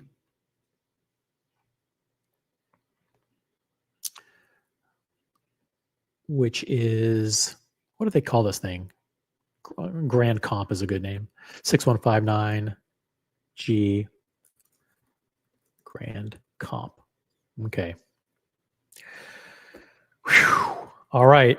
This is going to be tough. This is tough because you've got Holy Trinity plus JLC, the watchmaker's watchmaker, going up against each other. The top The top, I mean, we're going to have to eliminate at least one of these. We're going to have to eliminate at least one. So the bottom vote getter is going to be gone. Maybe the top, maybe the bottom two will be gone. So this is getting tough. You guys are voting for watch release of the year. Watch release of the year, guys.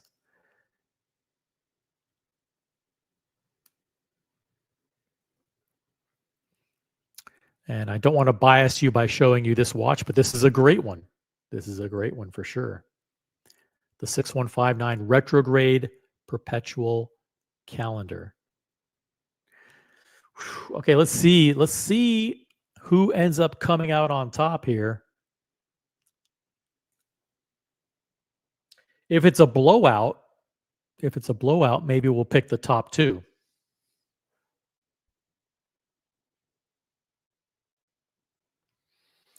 But right now we are in the semifinals. The semifinals.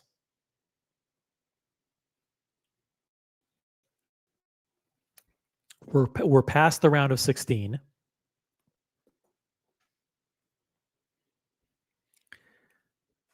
And we're coming up on the finale. We're coming up on the finale, which is the best release of the year.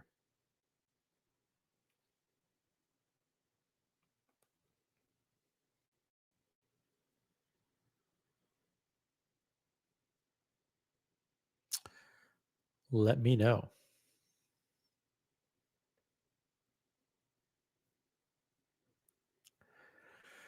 Vimal says it's a landslide. Is it really a landslide? Let me check the results here. Well, it kind of is a landslide. It kind of is a landslide here. Wow, you guys really like the JLC Reverso.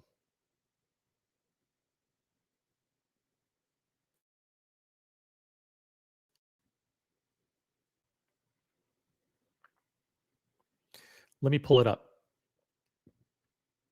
Let me pull up this watch so you guys can see it. Let me pull up a nice big fat picture.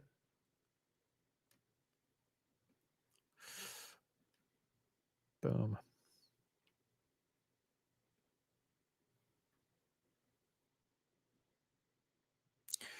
There it is. There is the watch that is running away with it. Doc Mick says it's rigged. It's not rigged. I mean, I love Patek. I'd love to see Patek win. But that, I can't control the voting. You guys are in charge.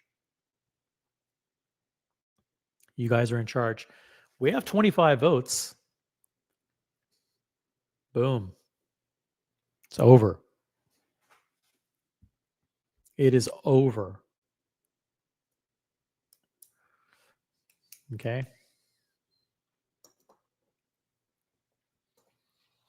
Making it through to the finale is the JLT Reverso Tribute Monoface. That could be your watch release of the year. Now, let me ask you guys a question. We have 2 Rolexes left. Okay, we have the 1908 on Satimo, and we have the Land Dweller. Do you want me to do a runoff where those 2 go head to head, and then the winner of that goes up against the JLC? Let me know your thoughts in the chat. That's what I'm inclined to do. What I'm inclined to do is just make it a head to head. So like we'll do the 1908 versus the Land Dweller, and then the winner goes up against the JLC in a head to head. What do you think about that? Does that make sense? Does anybody disagree strongly with that?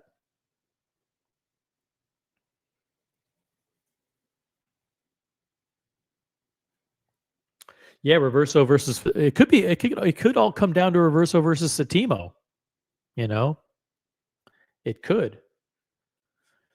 So that's why I'm inclined to do first. We could do the Land Dweller versus the 1908, and we'll see who wins that one. Okay.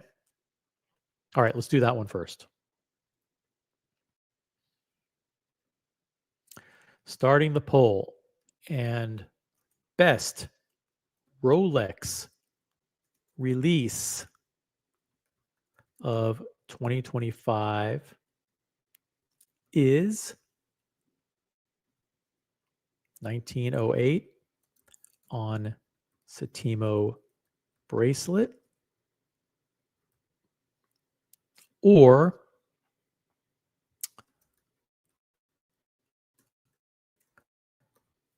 the new Land Dweller. Boom. This is it. Only one release will represent Rolex this year as it goes up against the competition for watch of the year. Okay? That's it. It's all come down to this, guys. It has all come down to this.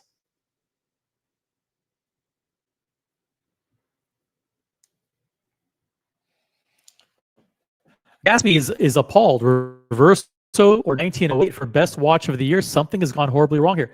The voting, you watch the poll, you watch the voting along with everybody else. You know, this is how the voting is going. You can't say boycott the poll. You don't, you know, if your voice isn't heard, then you're not a part of the solution. You can't be part of the problem and then complain about the outcome.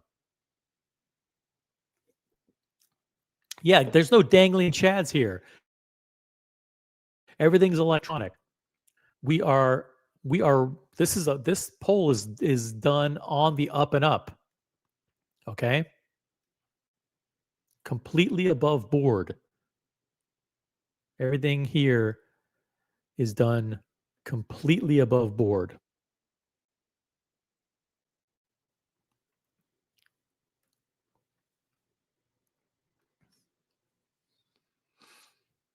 Yeah, we had AP and we had APs in here. We had a Longines. We had Vacheron. We had Patek. We had Vacheron. We had AP. But JLC. This is a free and fair election. Thank you, Gatsby.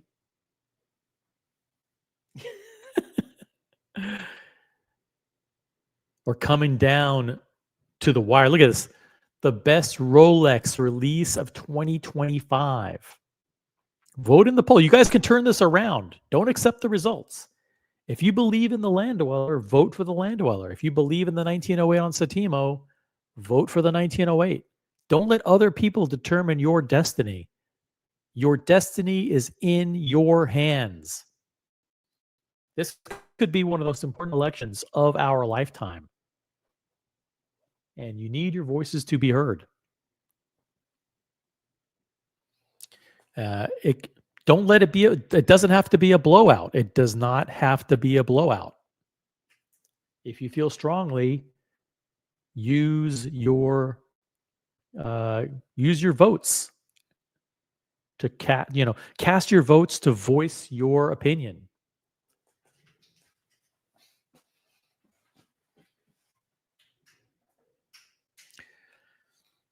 Because it may come down to, it's going to come down to Rolex versus JLC as watch release of the year.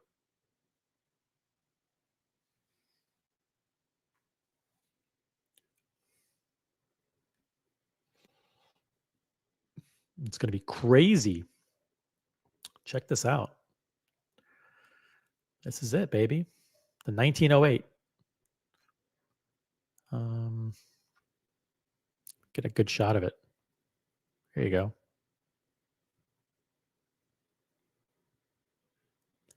The video is rolling. It looks like you guys are gonna. Looks like the 1908 with the Satimo bracelet is running away with it. Absolutely running away. Hey, got Hot Watcher in the chat. What's up, Hot Watcher? By the way, Hot Watcher, thank you for contributing to the philanthropic cause yesterday. I don't know if you caught it earlier, but the people from the Veterans and Community Housing Coalition did send a nice note thanking everybody for all of their donations. Just real quickly, on behalf of the Veterans and Community Housing Coalition, we want to extend our heartfelt gratitude for all your generous donations. Your support means so much to us and the veterans we serve, helping us provide essential resources and programs to those who have given so much for our country. Your contribution directly impacts the lives of local veterans, ensuring they have access to safe housing, supportive services, and the opportunities they need to thrive. Thank you once again for your kindness. The Veterans and Community Housing Coalition is a registered 501c3 organization. All donations made yesterday were tax deductible. Thank you very much. So thank you, Hot Watcher, for your support. And become a member. Become a member of the channel. The link to become a member or to upgrade your membership is, I'll drop it right here. I know people just love it when I remind them of the memberships. And it triggers some people. I love how it triggers some people. So I'll continue to mention it. All right. Let's see how the results in the poll are going. It's pretty overwhelming. Let's get the 30 votes in the poll. 30 votes. If you're watching right now, the original OC channel, Smart Watch Talk for the Smart Collector. We're determining the watch release of the year for 2025. It's the OCs, the OC Awards, which is an award voted by the people. Awards voted by the people.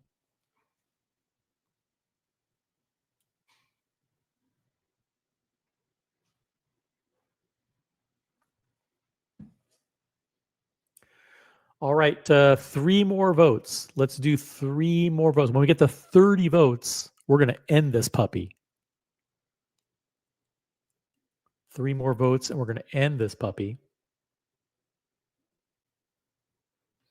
Tobister McDonkey is not happy. He's not happy with the results. The 1908 isn't an oyster case. It doesn't have a screw down crown. The land dweller can do anything. Yeah, well, listen, the people voted, and you have to respect the will of the people. Okay, the will of the people cannot be denied. Okay?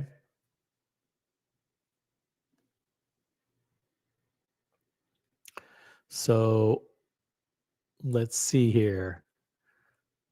I think we're going to just call it. We're going to call it.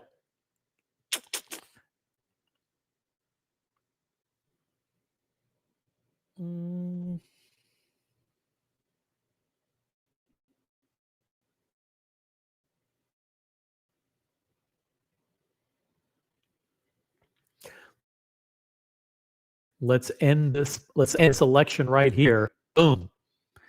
And the overwhelming winner is the 1908 on Satimo bracelet. Wow. Who would have thought?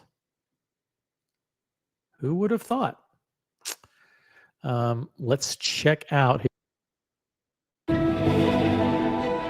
Yeah, we don't need the audio for that. But let's check out that black dial model.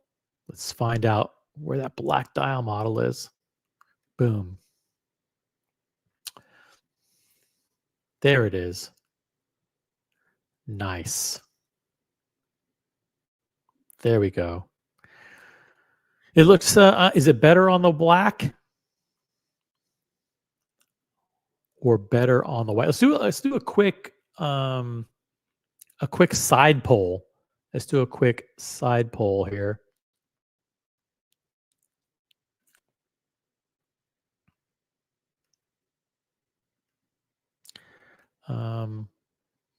which, hold on a second, let's do a quick side poll. Which 1908 do you prefer?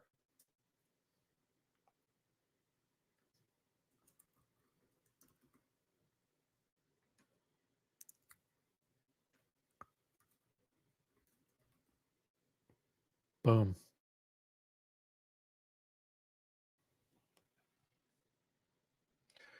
New poll is live. Here are your two choices here. Which one do you prefer? The black dial or the white dial? Vote now in the poll.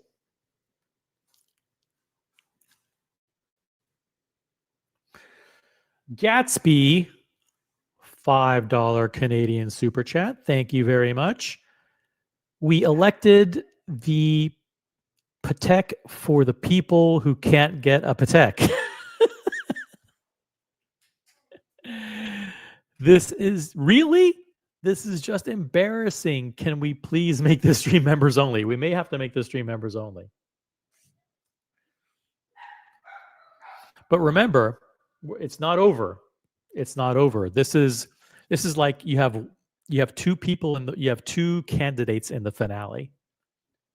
You know, are you voting sometimes for the lesser of two evils? Maybe, but in this case, in theory, you should be voting for the two best choices, the two best. Right? The two best. This is the best of the year right here. I mean, we talked about Daytonas and AP Royal Oak perpetual calendars, Vacheron 222s. You know, Land Dwellers, Oyster. We named a whole bunch of watches. Patek Grand Complications. Everything had a fair chance, and this is what you guys decided. Okay? You guys decided these are the best releases of the year. Which one do you prefer? The white dial or the black dial?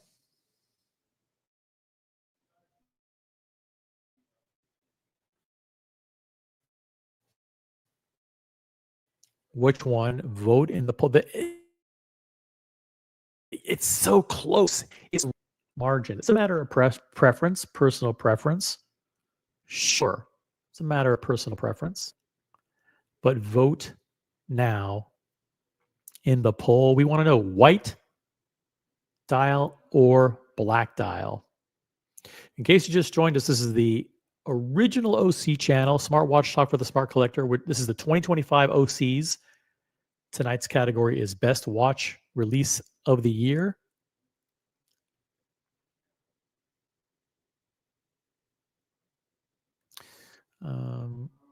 I want to close a few tabs here.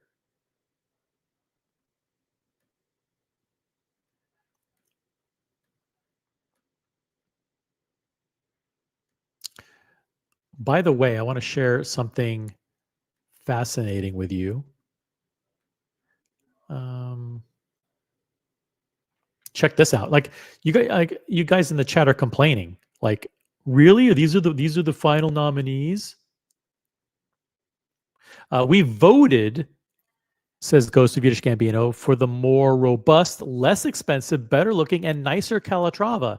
Anyone could go and get a Calatrava at Patek, but why would you want one when you can get these instead? Good point. Very good point. By the way, like other media outlets have come up with their lists of best watches of the year. Now check this out. According to GQ magazine, okay, according to GQ, these are the best watches of the year. Okay? GQ magazine says the finalist that we picked, the JLC Reverso Tribute Monoface Small Seconds, is one of the best watches of the year. But they also threw in a few others. Let's see who else they threw in here. They threw in the Zenith GFG. Should we add this one to the finale? I mean, should we say that this watch should be included as a finalist as watch of the year? You think so?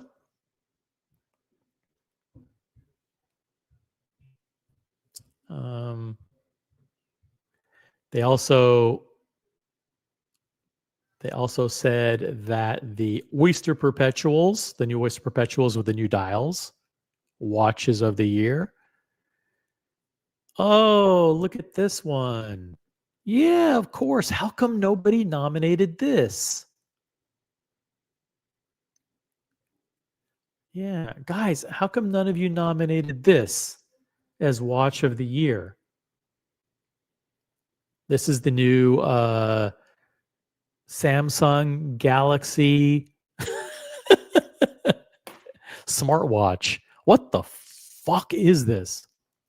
Absolutely atrocious. The official name of this is the Moser Alpine Motorsport Streamliner Mechanics Edition. Yeah, this is a collaboration between H. Moser and C and Alpine Motorsports. This is the Moser Streamliner Alpine Mechanics Edition.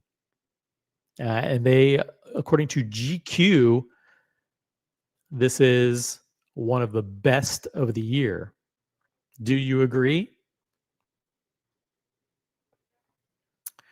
Also being nominated for Watch of the Year. Check this out. These are some new pieces from MB&F. MB&F. These are the SP1, Special Projects 1. Okay. Special Projects 1. The M in Moser is pronounced as L, like loser. No, come on. Film all, that's not nice. That's not nice. Guys, vote in the poll. Keep voting in the poll. Which do you prefer, white or black dial of the 1908? Okay. This is the MB&F SP1. What do you think?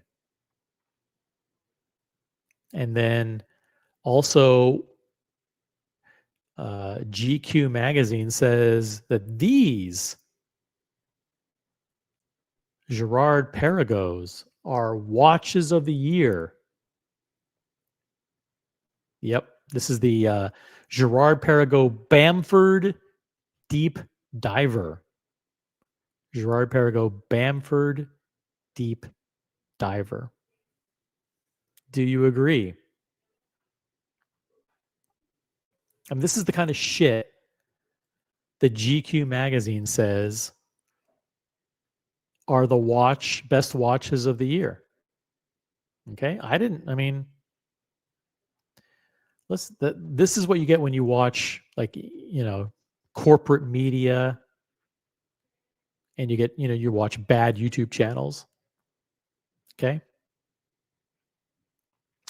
That's just a smattering of the watches that they think are watches of the year. Also, by the way, this one, check this out.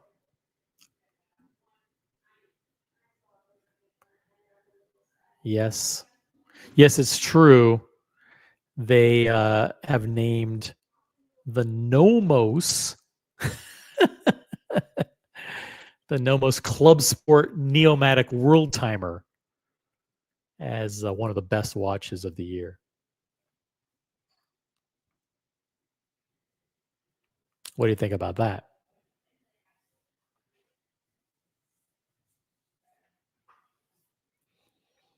I mean, it's not the worst watch in the world, but it's It's pretty bad. It's pretty bad. I would never buy that. And then, of course, come on. What watch list would be complete without Tudor and the Tudor Flamingo Blue Black Bay chronograph? Yeah, there it is. These are the best watches in the world for 2025 according to GQ magazine. So like you can complain a little bit about our results, but the truth is we got some really, really good. Oh, you know what else they say is a really good watch? They say these are the best of the year, by the way. Okay. This is the Lightning. This is the Bulgari and MB&F Serpenti. Okay. They say this is like one of the top watches of the year. Okay. This is the kind of shit that you get when you rely on the mainstream media to pick the watches, okay, and not the watch community. They end up picking shit like this. And here's another one that they picked as watch of the year. The Zenith Chronomaster Sport with the rainbow. Shout out to Pete Mitchell, who owns this one in white gold with the rainbow bezel. Yeah, this is what the corporate media will tell you are the watches of the year.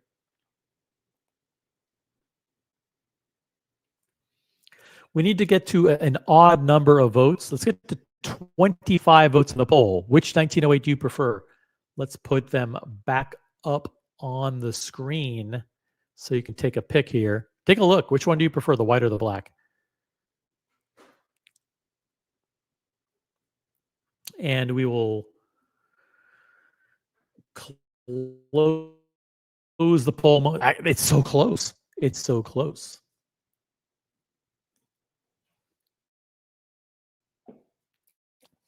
We will determine the winner.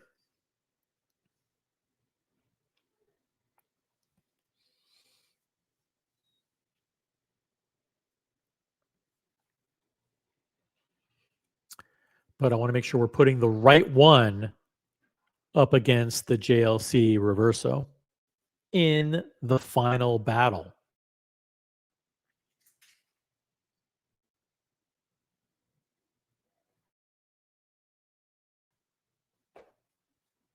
Gatsby's really, really upset.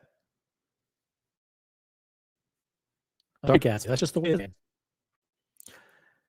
We nominated everybody fair and square. We nominated everybody fair and square. Gatsby says, GQ has built a magazine on effeminate men wearing no socks. Do we care what they think? I'm just telling you, that's the kind of stuff that you get when you rely on corporate media. They are going to tell you that this is the watch of the year. Okay? And this is the watch of the year, right? That's what they're going to tell you. Okay? And they're going to tell you that this is watch of the year. It's crazy, huh? It's absolutely nuts. Now, we're not going to do that. Oh, you guys are smarter than that. You guys voted very intelligently to determine the best watch release of the year.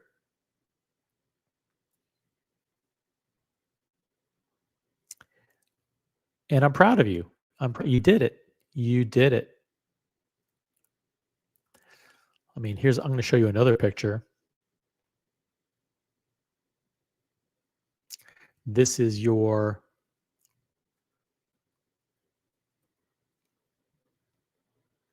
other nominee here. Look at that. Elegance, baby. See, you guys have class. You really do know how to pick it. All right, let's see the final results in the poll. That's it. Boom. 50-50. Which night do you prefer, white dial or black dial? 50-50. Wow. Never would have thought. I never would have thought.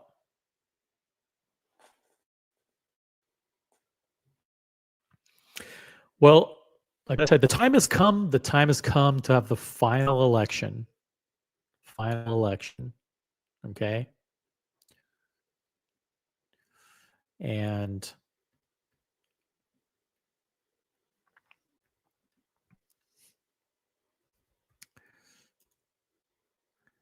the final election will be between this watch, the 1908 Setimo, and the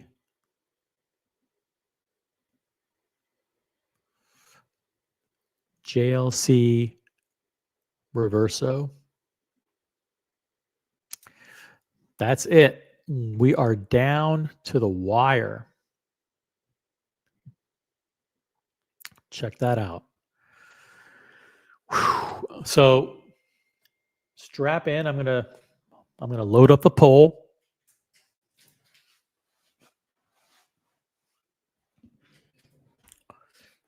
We're coming to the end. Does anybody want to jump on? Gatsby says, let's put a tutor in there as a protest vote.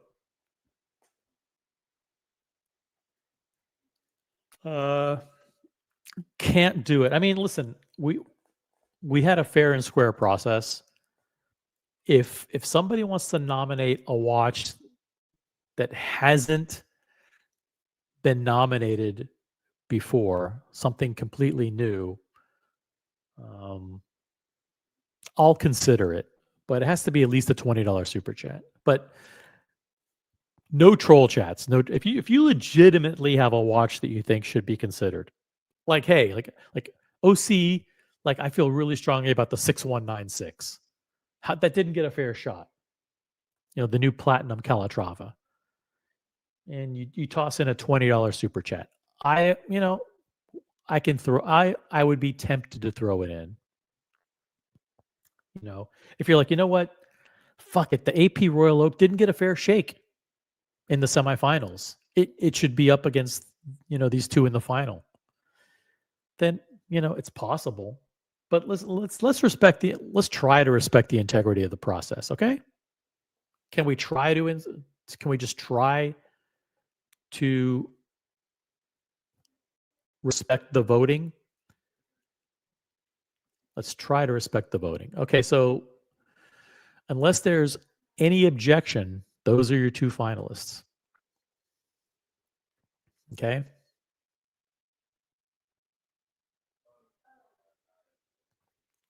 So here they are. The avocado watch is out of the question. And yeah, I think it is. I don't think anybody wants to vote for a pistachio OP as watch of the year.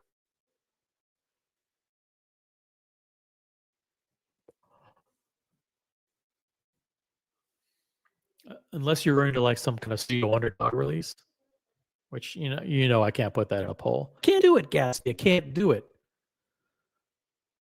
Too much integrity and confidence in the process.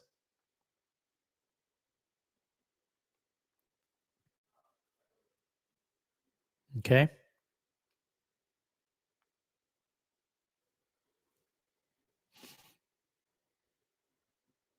Now,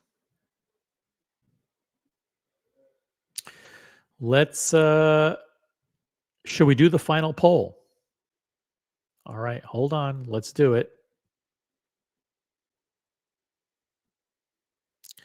It's time for the final poll.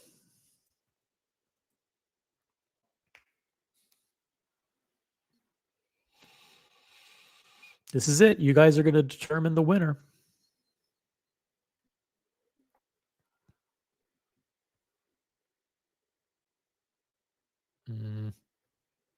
Hold on a second here. Hold on. Share screen, share screen. Okay. We are about to determine the winner of Watch of the Year.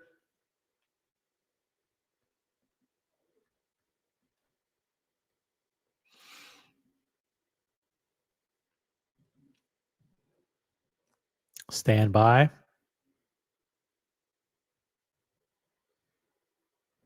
Okay. Final poll. Here we go. The 2025 Watch release of the year is Rolex 1908 on Satimo gold bracelet, or the JLC Reverso Tribute Monoface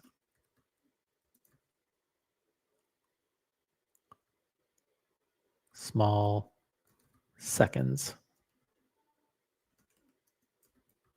Okay. Here we go. Boom. This is the moment that you have been waiting for. This is the culmination of a long election process. Here's the Rolex 1908.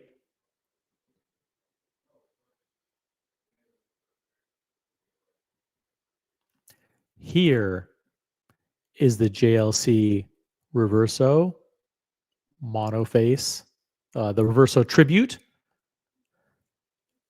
with the beautiful new bracelet.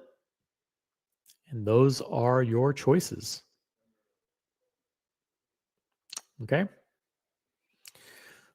The final election voting has commenced. The election is live. The results are binding. Okay. We've gone through a very selective primary process. We've eliminated candidates along the way. You, the watch community, voted every single step of the way. These are the people that you voted for. Okay. And now you will make a decision on the watch release of the year. You will determine the award winner right now. If you just joined us, this is the Original OC channel, Smart Watch Talk for the Smart Collector. We are now, after 2 hours, we've gone through an arduous nominating process. And we will now choose the watch release of 2025. Vote now in the poll. Your two choices, your two finalists are the Rolex 1908 on Satimo and the JLC Reverso Tribute Monoface, small seconds. Now this is, they're both updates of existing watches. Obviously the Reverso, it's been around for decades, but this is a new iteration. The 1908 is relatively new, but the Satimo bracelet is a new model. It's a new variant. Let's pull up a big pic here. Big pic of the Satimo.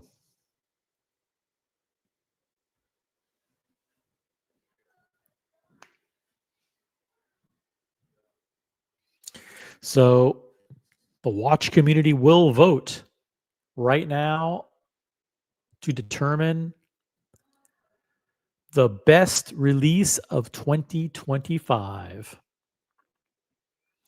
If anyone wants to join me on the panel to announce the results of the election coming up in 5 minutes.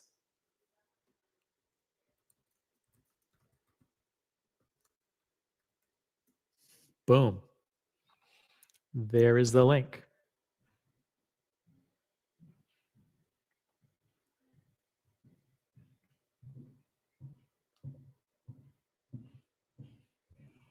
It's you, the watch community, that will determine the watch release of the year for 2025.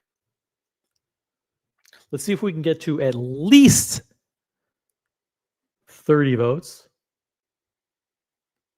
It might be tough. Refresh, log in as another account, do whatever it takes to make sure your voices are overrepresented.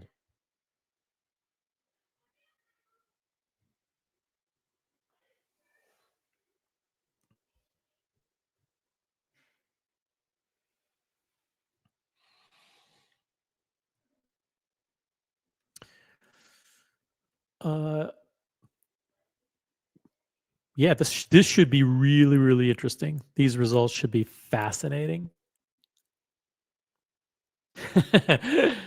Vimal, who's been doing polling and predictions the entire time, says it's done. It's a landslide. There's no way. There's no way that the results will be able to change. It's a landslide. You never know. You might get a last minute influx of mail-in ballots. You might get some mail-in ballots that we have to tabulate. But let me ask you guys this. Are you surprised? Are you surprised with the Reverso Tribute's staying power? What do you think of it in its what do you think of its power in this head-to-head competition versus the Rolex 1908? It's pretty amazing. Like, who does anybody feel so strongly about this watch that they want to jump on the panel and talk about it? Because keep in mind that this watch was offered by Mikey. Mikey is the one, and Mikey's in the UK. Mikey is the one who nominated this watch. He is the one who had the foresight to know that, you know what? This is the watch that I feel strongly is the best release of the year in the watch industry. This gold monoface.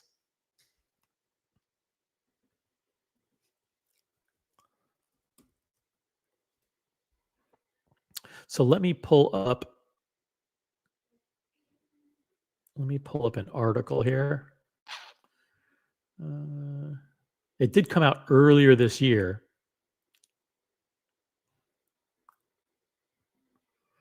Let's give a shout out to our good friends at Hodinkee.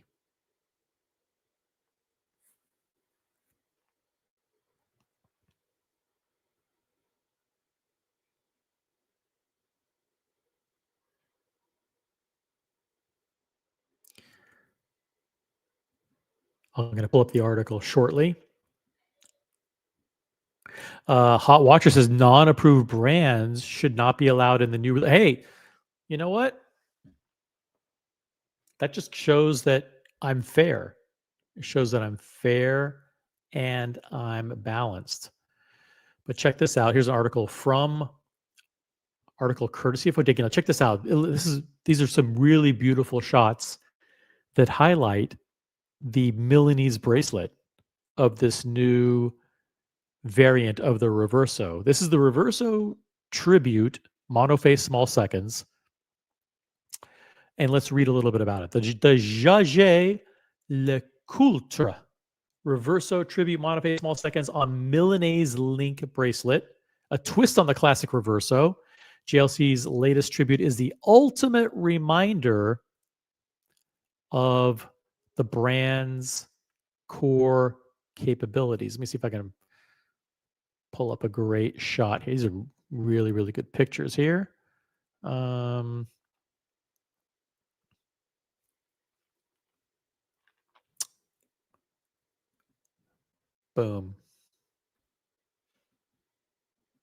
Check this out. Now, let's learn a little bit about this. While you guys are continuing to cast your votes, listen intently to the soothing sounds of Original OC. JLC is a maker, most obviously a watchmaker, yes, but in 2025, the word is thrown around to describe watch brands far too often. Now, we know the history. We know JLC is the watchmaker's watchmaker.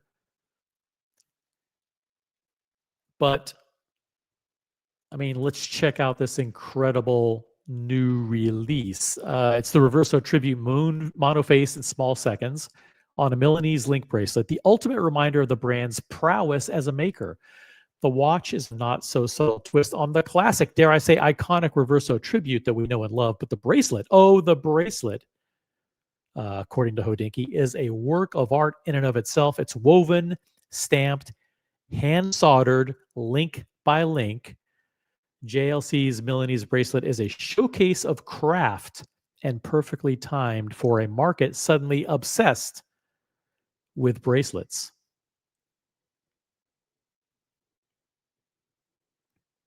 Wow. So here it is. This is everything that you want from a Reverso. Okay, so the standard Tribute monophase case has been slightly reworked so the bracelet appears to be integrated with the lugs, but the dimensions remain 45.6 millimeters by 27.4 wide. So it's 45.6 tall by 27.4 wide with a thickness of 7.56. So it's a very thin watch, 7.56 millimeters.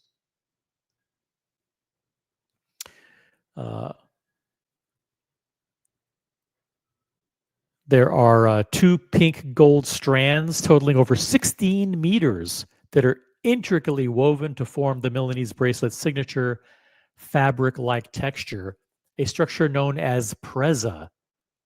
It's woven without interruption by a single artisan. The bracelet is then stamped and meticulously hand-soldered link by link. The result is a fabric-like slink on the wrist with enough structure not to feel loose, while flexible enough never to kink. It does so much to turn the Reverso, firmly a strap watch to many, into a fully fledged singular object. On the wrist, it is a dream, according to Hodinkee. The polished sliding clasp is a smaller detail which can be precisely adjusted to ensure a perfect fit. It is incredible. And it is apparently your choice for 2025 watch release of the year. We're going to get 2 more votes in. Let's leave room for 2 more votes. If you just joined us, we're casting our votes for watch release of the year for 2025. The two finalists are the 1908 from Rolex on the Satimo bracelet and the Reverso Tribute Monophase Small Seconds from JLC. Two more votes, and we will call the election. With two more votes, we will be calling the election. So vote in the final poll.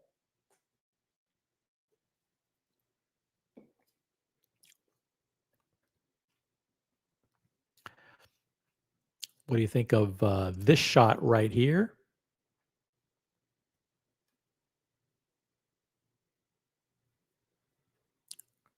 Boom. That shows you the elegance of the JLC Reverso Tribute. Beautiful Milanese bracelet. Listen, alternative bracelets may be the hit of the year. The new flat link integrated bracelet on the 1908, the Satimo bracelet, the Milanese bracelet here on the JLC.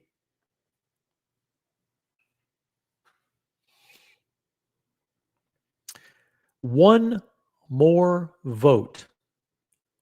If you have not voted in the election, we have room for one more vote. Cast your vote to evict.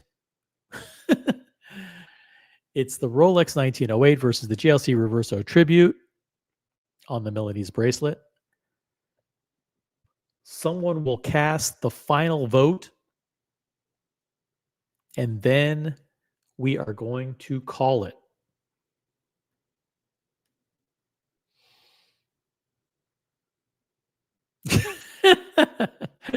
More people voted for this watch today than will ever buy the watch. Oh, Gatsby's tough. And he also says, this is a 100-year-old watch design with a 200-year-old bracelet design. Not exactly innovative. Thank you, Gatsby. We have room for one more vote. And we're gonna keep the election open until we get 30 votes.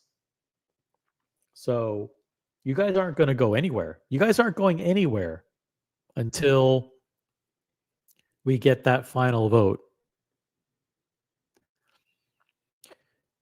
It's the 2020, it's the OCs, the 2025 OCs, and you guys are going to determine the watch brand. Oh. Okay. Let's keep the poll. I may keep the poll open until we hit 40 votes, guys. You never know. This election is so important. This is the most important election of our lifetime. Okay, or at least of this year. We're determining the watch that's the watch of the year. This is not something that should be taken lightly, okay?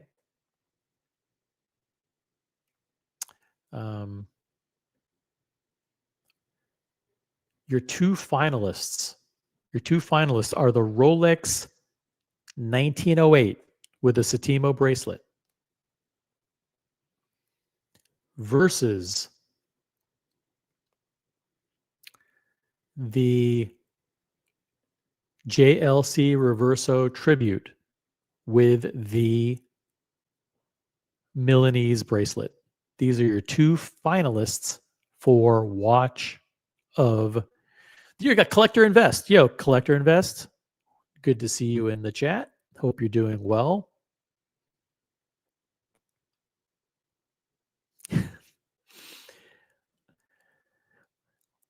I want to make sure that we leave room for people who are just joining the stream to be involved in the process, even though they weren't involved in the nominating process. It's important that they have an opportunity to vote in the final election. In case you're joining us from another live stream that just ended, we are determining the watch, the best release of the year. All the releases have come out. we had him go back and watch the entire live stream. But before you do that, because we've nominated a bunch of Rolex, we nominated AP, we nominated Patek, we nominated Vacheron.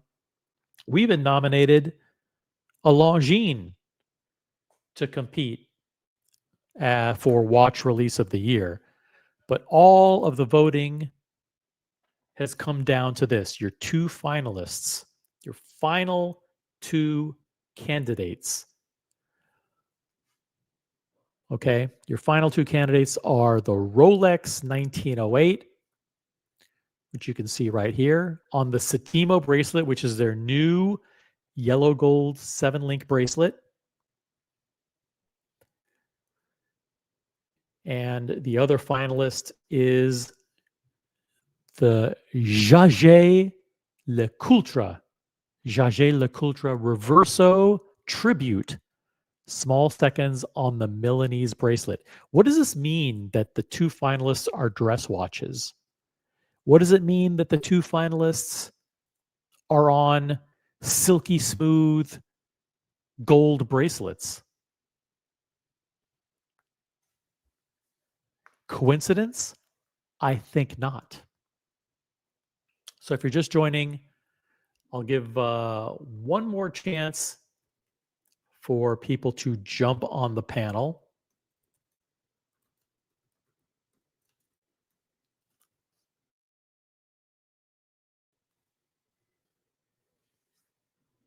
And share. This is your chance to do last minute campaigning.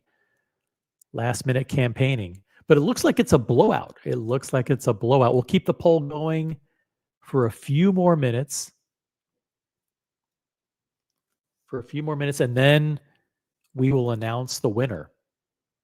We will officially announce the winner of Watch of the Year. That's it. The watch community will vote and is voting and will determine the Watch of the Year. Are we dragging it out? Yes. Are we dragging it out because it's important? Damn right we are.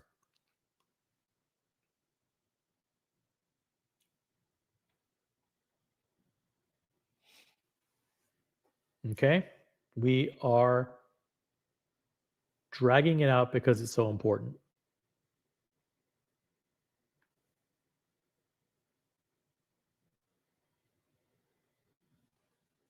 Now,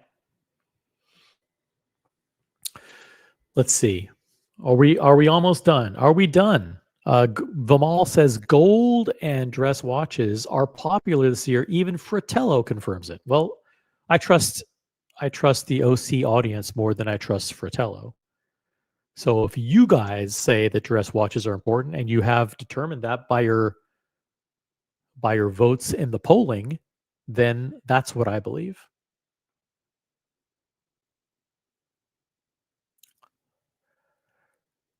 We are coming down to the wire. Coming down to the wire. I think we have enough votes in to call it. But we'll let the voting continue for a few more minutes. But the voting will be finalized momentarily. The election will end without warning. And the results are binding. The results are binding and irreversible. Okay? Results are binding and irreversible. Couple minutes left, and we will do it. We'll call it. We'll call it. And you can't complain. You can't complain. Once we do this, it's done.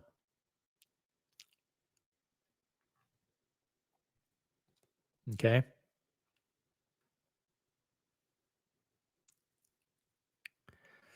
And I think we're there. Guys, I think we're there. Are you ready? Are you ready to call it?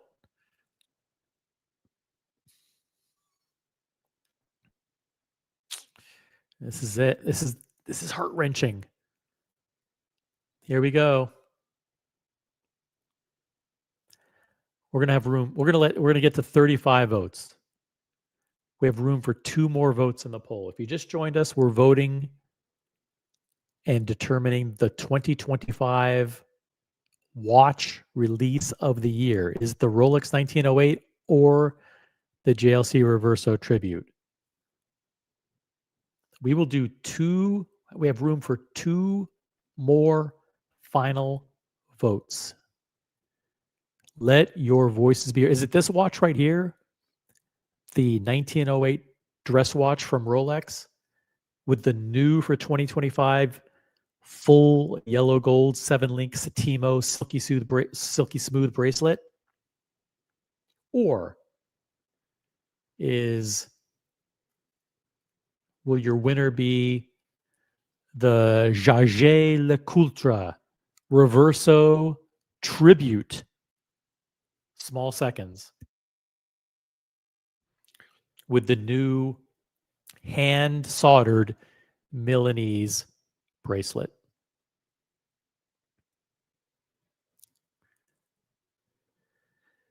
And we're down to the last 2 votes. We have room for 2 more votes. We will not end the election without at least 35 votes. We will stay as long as it takes. By the way, I'll be doing another live stream tonight at 11 p.m. I might be doing it. Probably. I'll be doing a live stream tonight at 11 p.m. A special members-only live stream focused on Kiss and Rush. A huge tribute show to Ace Frehley of Kiss, a celebration of his incredible accomplishments and his influence on the music industry. And Rush. Rush has reformed and they're going back out on tour in 2026. We'll be covering all of that. Be covering Rush and Kiss on a special 11 p.m. live stream tonight. Don't go anywhere.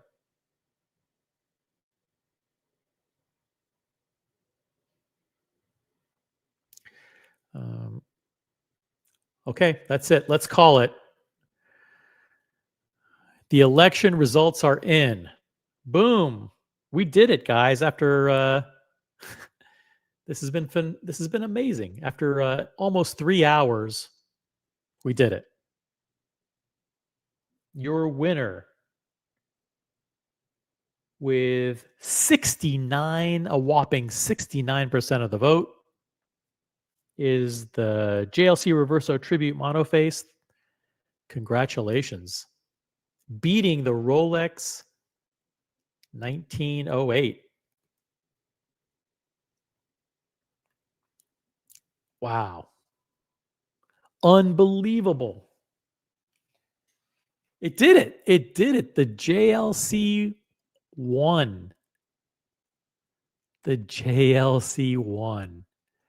After all of the hard-fought competition with the Land Dweller, with the Oyster Perpetuals, with the Vacheron 222, with the Patek Retrograde Perpetual Calendar, with the new AP Royal Oak Perpetual Calendar in steel, the Daytonas, the Longines Spirit Zulu Time. After all that, facing the 1908 in the finale, the JLC comes up the winner. The JLC is the watch community's 2025 brand release of the year. Incredible. Hey, Gatsby in the chat says, I was able to get early Rush tickets for Toronto. Now they're selling for 20x on StubHub.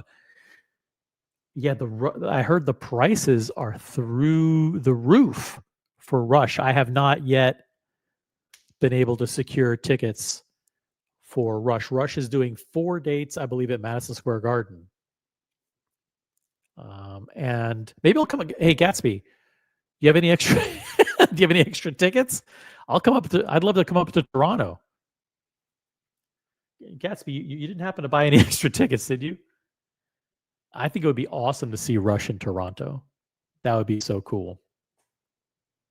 But congratulations to you for being able to get tickets. Kiss was credited as the inspiration for much of Rush's Caress of Steel album.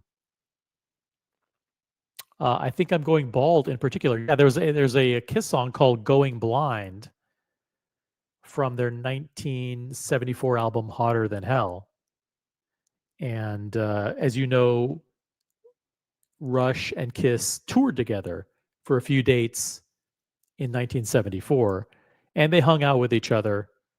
Rush was technically the opener on the Kiss tour of Canada, and there was a Kiss song called "Going Blind," and I think that may have served as a source of parody for Rush's song. I think I'm going bald. Yeah, you know your stuff. You know your stuff, Gatsby. Oh, Macallan Drinker, rubbing it in. I've got Rush tickets for Madison Square Garden and Washington D.C. Wow. That I am jealous. I'm totally jealous. Very, very jealous. And by the way, Bon Jovi just announced 5 dates at Madison Square Garden. Now, Bon Jovi, the thing is, like, he had vocal surgery in 2022.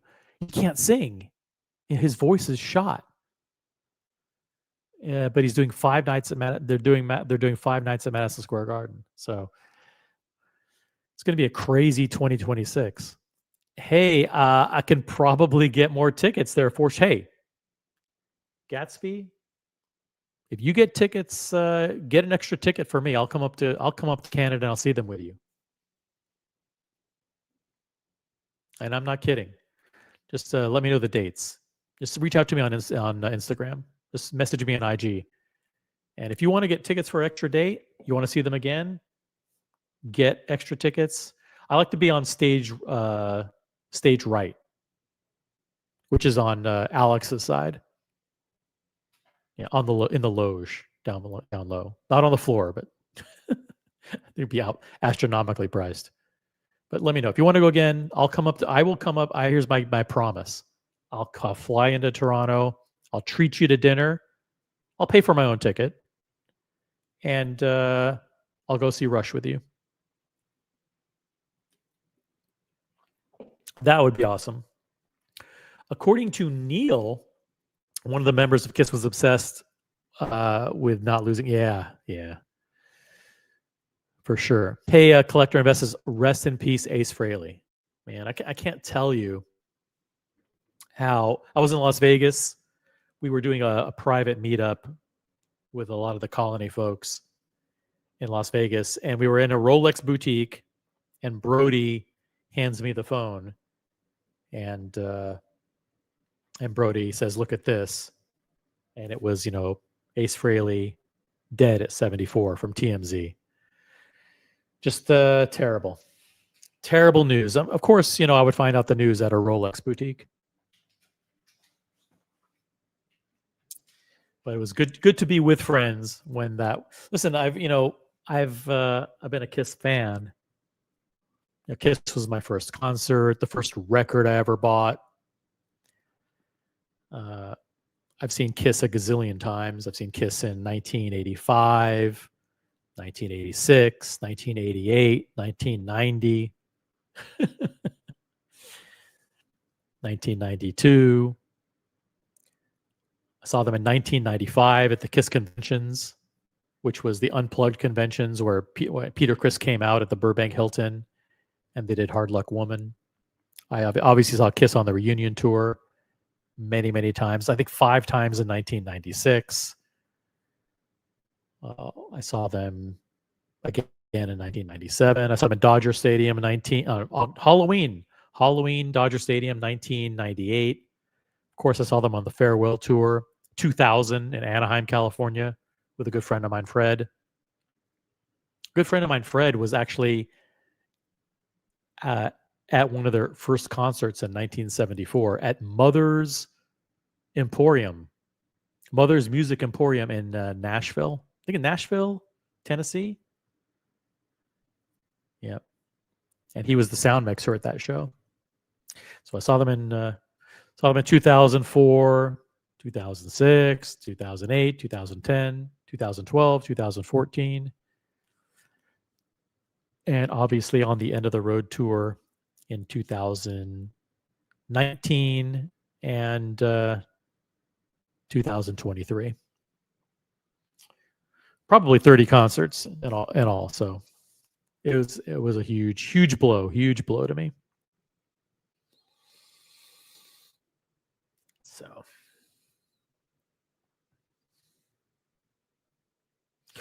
I got Rod Stewart for next year. He's like in his 80s. Yeah. I met Ace and the other band members in 2019. How did you do that? How'd you do that, Nathan? Tell us the story. Jump on and tell us the story. Unless you saw people dressed up as Kiss for Halloween.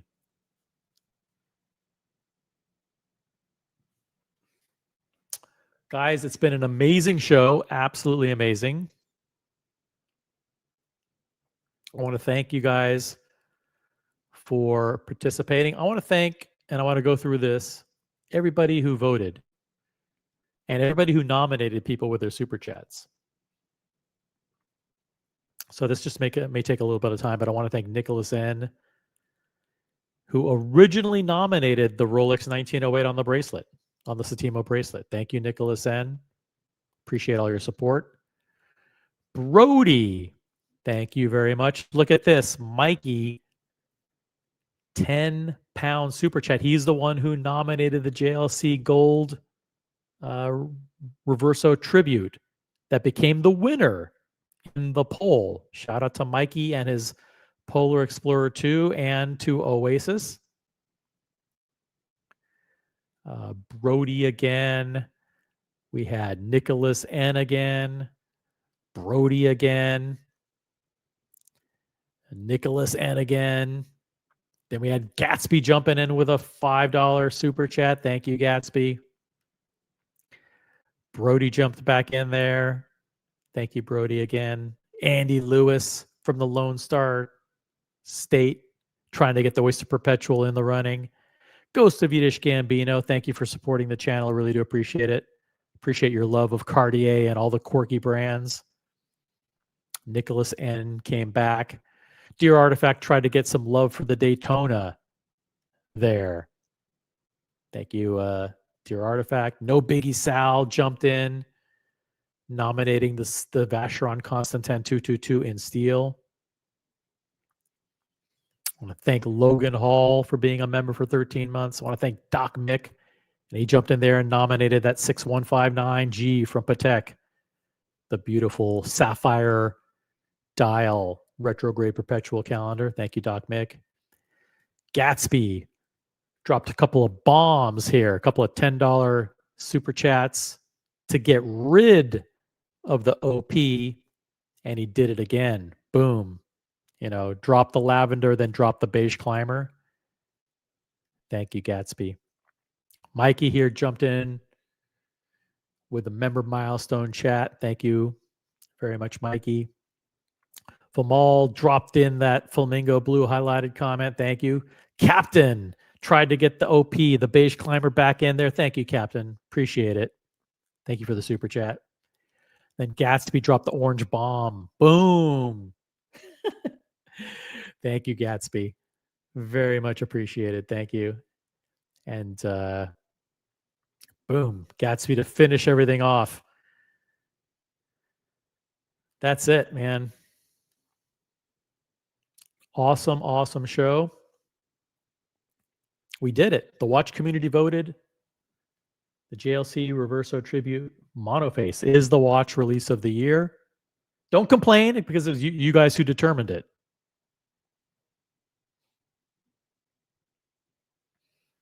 And I want to thank everyone for watching. I love each and every one of you guys. I appreciate every single one of you.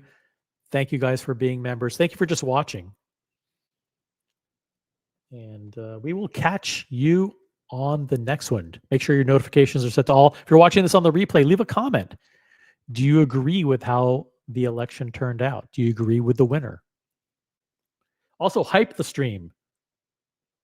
For those of you watching on the replay, you can hype the stream. I think you can. But also upvote. Everyone watching, upvote the live stream. Tap or click on the thumbs up button.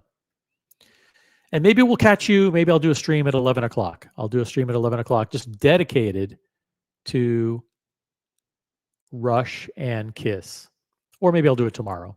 But make sure your notifications are set to all. Make sure your notifications are set to all. Cool. All right. Thank you guys. Appreciate you. And we will catch you on the next one. On behalf of everyone here at the Original OC channel. Peace. All right. Have a good one, guys. Good night. Chat with you tomorrow.